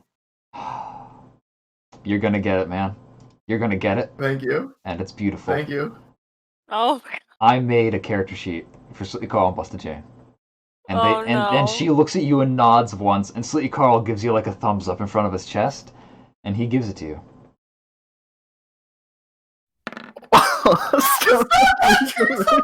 The stuff that dreams are made of. And she lovingly, powerfully barrels into your chest and just thrusts her arms upwards and lifts you clean up off the ground. And in midair, you are intercepted by Slitty Carl, who wraps his arms lovingly around your waist and spins, and he whispers, "The stuff that dreams are made of." And he pile drivers you straight into the fucking earth. Yeah, Gareth is unconscious. And you take 17 points of damage of non-lethal bludgeoning damage. Yeah, that's unconscious 100%. Beautiful. Having triggered Valerie puts on a performance screaming for Gareth's life, and under her breath she's like, "Holy fuck!" And Ezra just goes, "That was amazing." And they carry on, and they disappear into the woods. Good hit. City Carl turns around only once to look back at the carriage and the rest of you before he too disappears. Guys, we did a great thing. Valerie. This is the best thing we'll ever do. Yeah, what's up? Mike, did the Red Knight see this? Yeah, he saw it. He pulls up and he looks over and just goes, "Wow." He took one for the team. That's all that needs to happen. Yeah, Valerie, you feel there's a burning sensation behind your eyes, and there's a flare of magical while power. I was gone, and I'm extremely worried. Sorry, what'd you say, Gray? There's a flare of magical power behind your eyes that kind of bursts forth fire for a second, and your fingers even burn for a second. This hot purple flame kind of erupts for a moment, and then immediately ceases, and you feel calm, controlled. There's a faint approval that hangs on the air behind you, just out of sight. You are you have full access to your abilities, and you can feel the power coursing beneath your veins. City Carl and Bustin Jane, having pile-drived Gareth directly into the earth as part of their final facade, disappear into the forests. Are we out of initiative? We're out of initiative. I run over to Gareth. Okay, you run over to Gareth, and you don't need to move your tokens. I'm gonna delete all that we have here. Okay. And she says, that looked really painful, but it was the most beautiful thing I had ever seen in my life, and I'm never going to experience that ever again. As Gareth kind of slowly wakes up, he just kind of just like, truly, that is the stuff that dreams are made of. And that's where we end our episode. City Carl and Bustin Jane have escaped into the wilderness. The Black Chain is very, very convinced that you have had nothing to do with it, considering how that went. We had very little to do with it, honestly. Yeah, you did very good. Technically, I had nothing to do with it. No, but that was part of the cell. You are returned back to the camp, and they're like, it went bad. We did apprehend most of the individuals. In fact, they bring the decrepit remains of the barbarian that Gareth flattened as part of reward, and also just stabbed with the knife at the fucking stabbed by the other guy. Okay, but speaking of, did Knife Boy get captured by the knight? We'll find out next time. The captain did take the horse and disappear into the woods to try and pursue any of those two people. We'll find out what happens next time. For right now, though, you guys make it back to camp, and it's not the camp. Did I get Guard Red's name? Do you go after it on purpose? I mean, I'll ask him. It's polite. I'm afraid my name is Victor. Sorry for not introducing myself soon. Friend. Are you all right, my lady? I'm sorry, we should have done a finer job defending you and the rest of the crew. This is my responsibility. I'll take the brunt.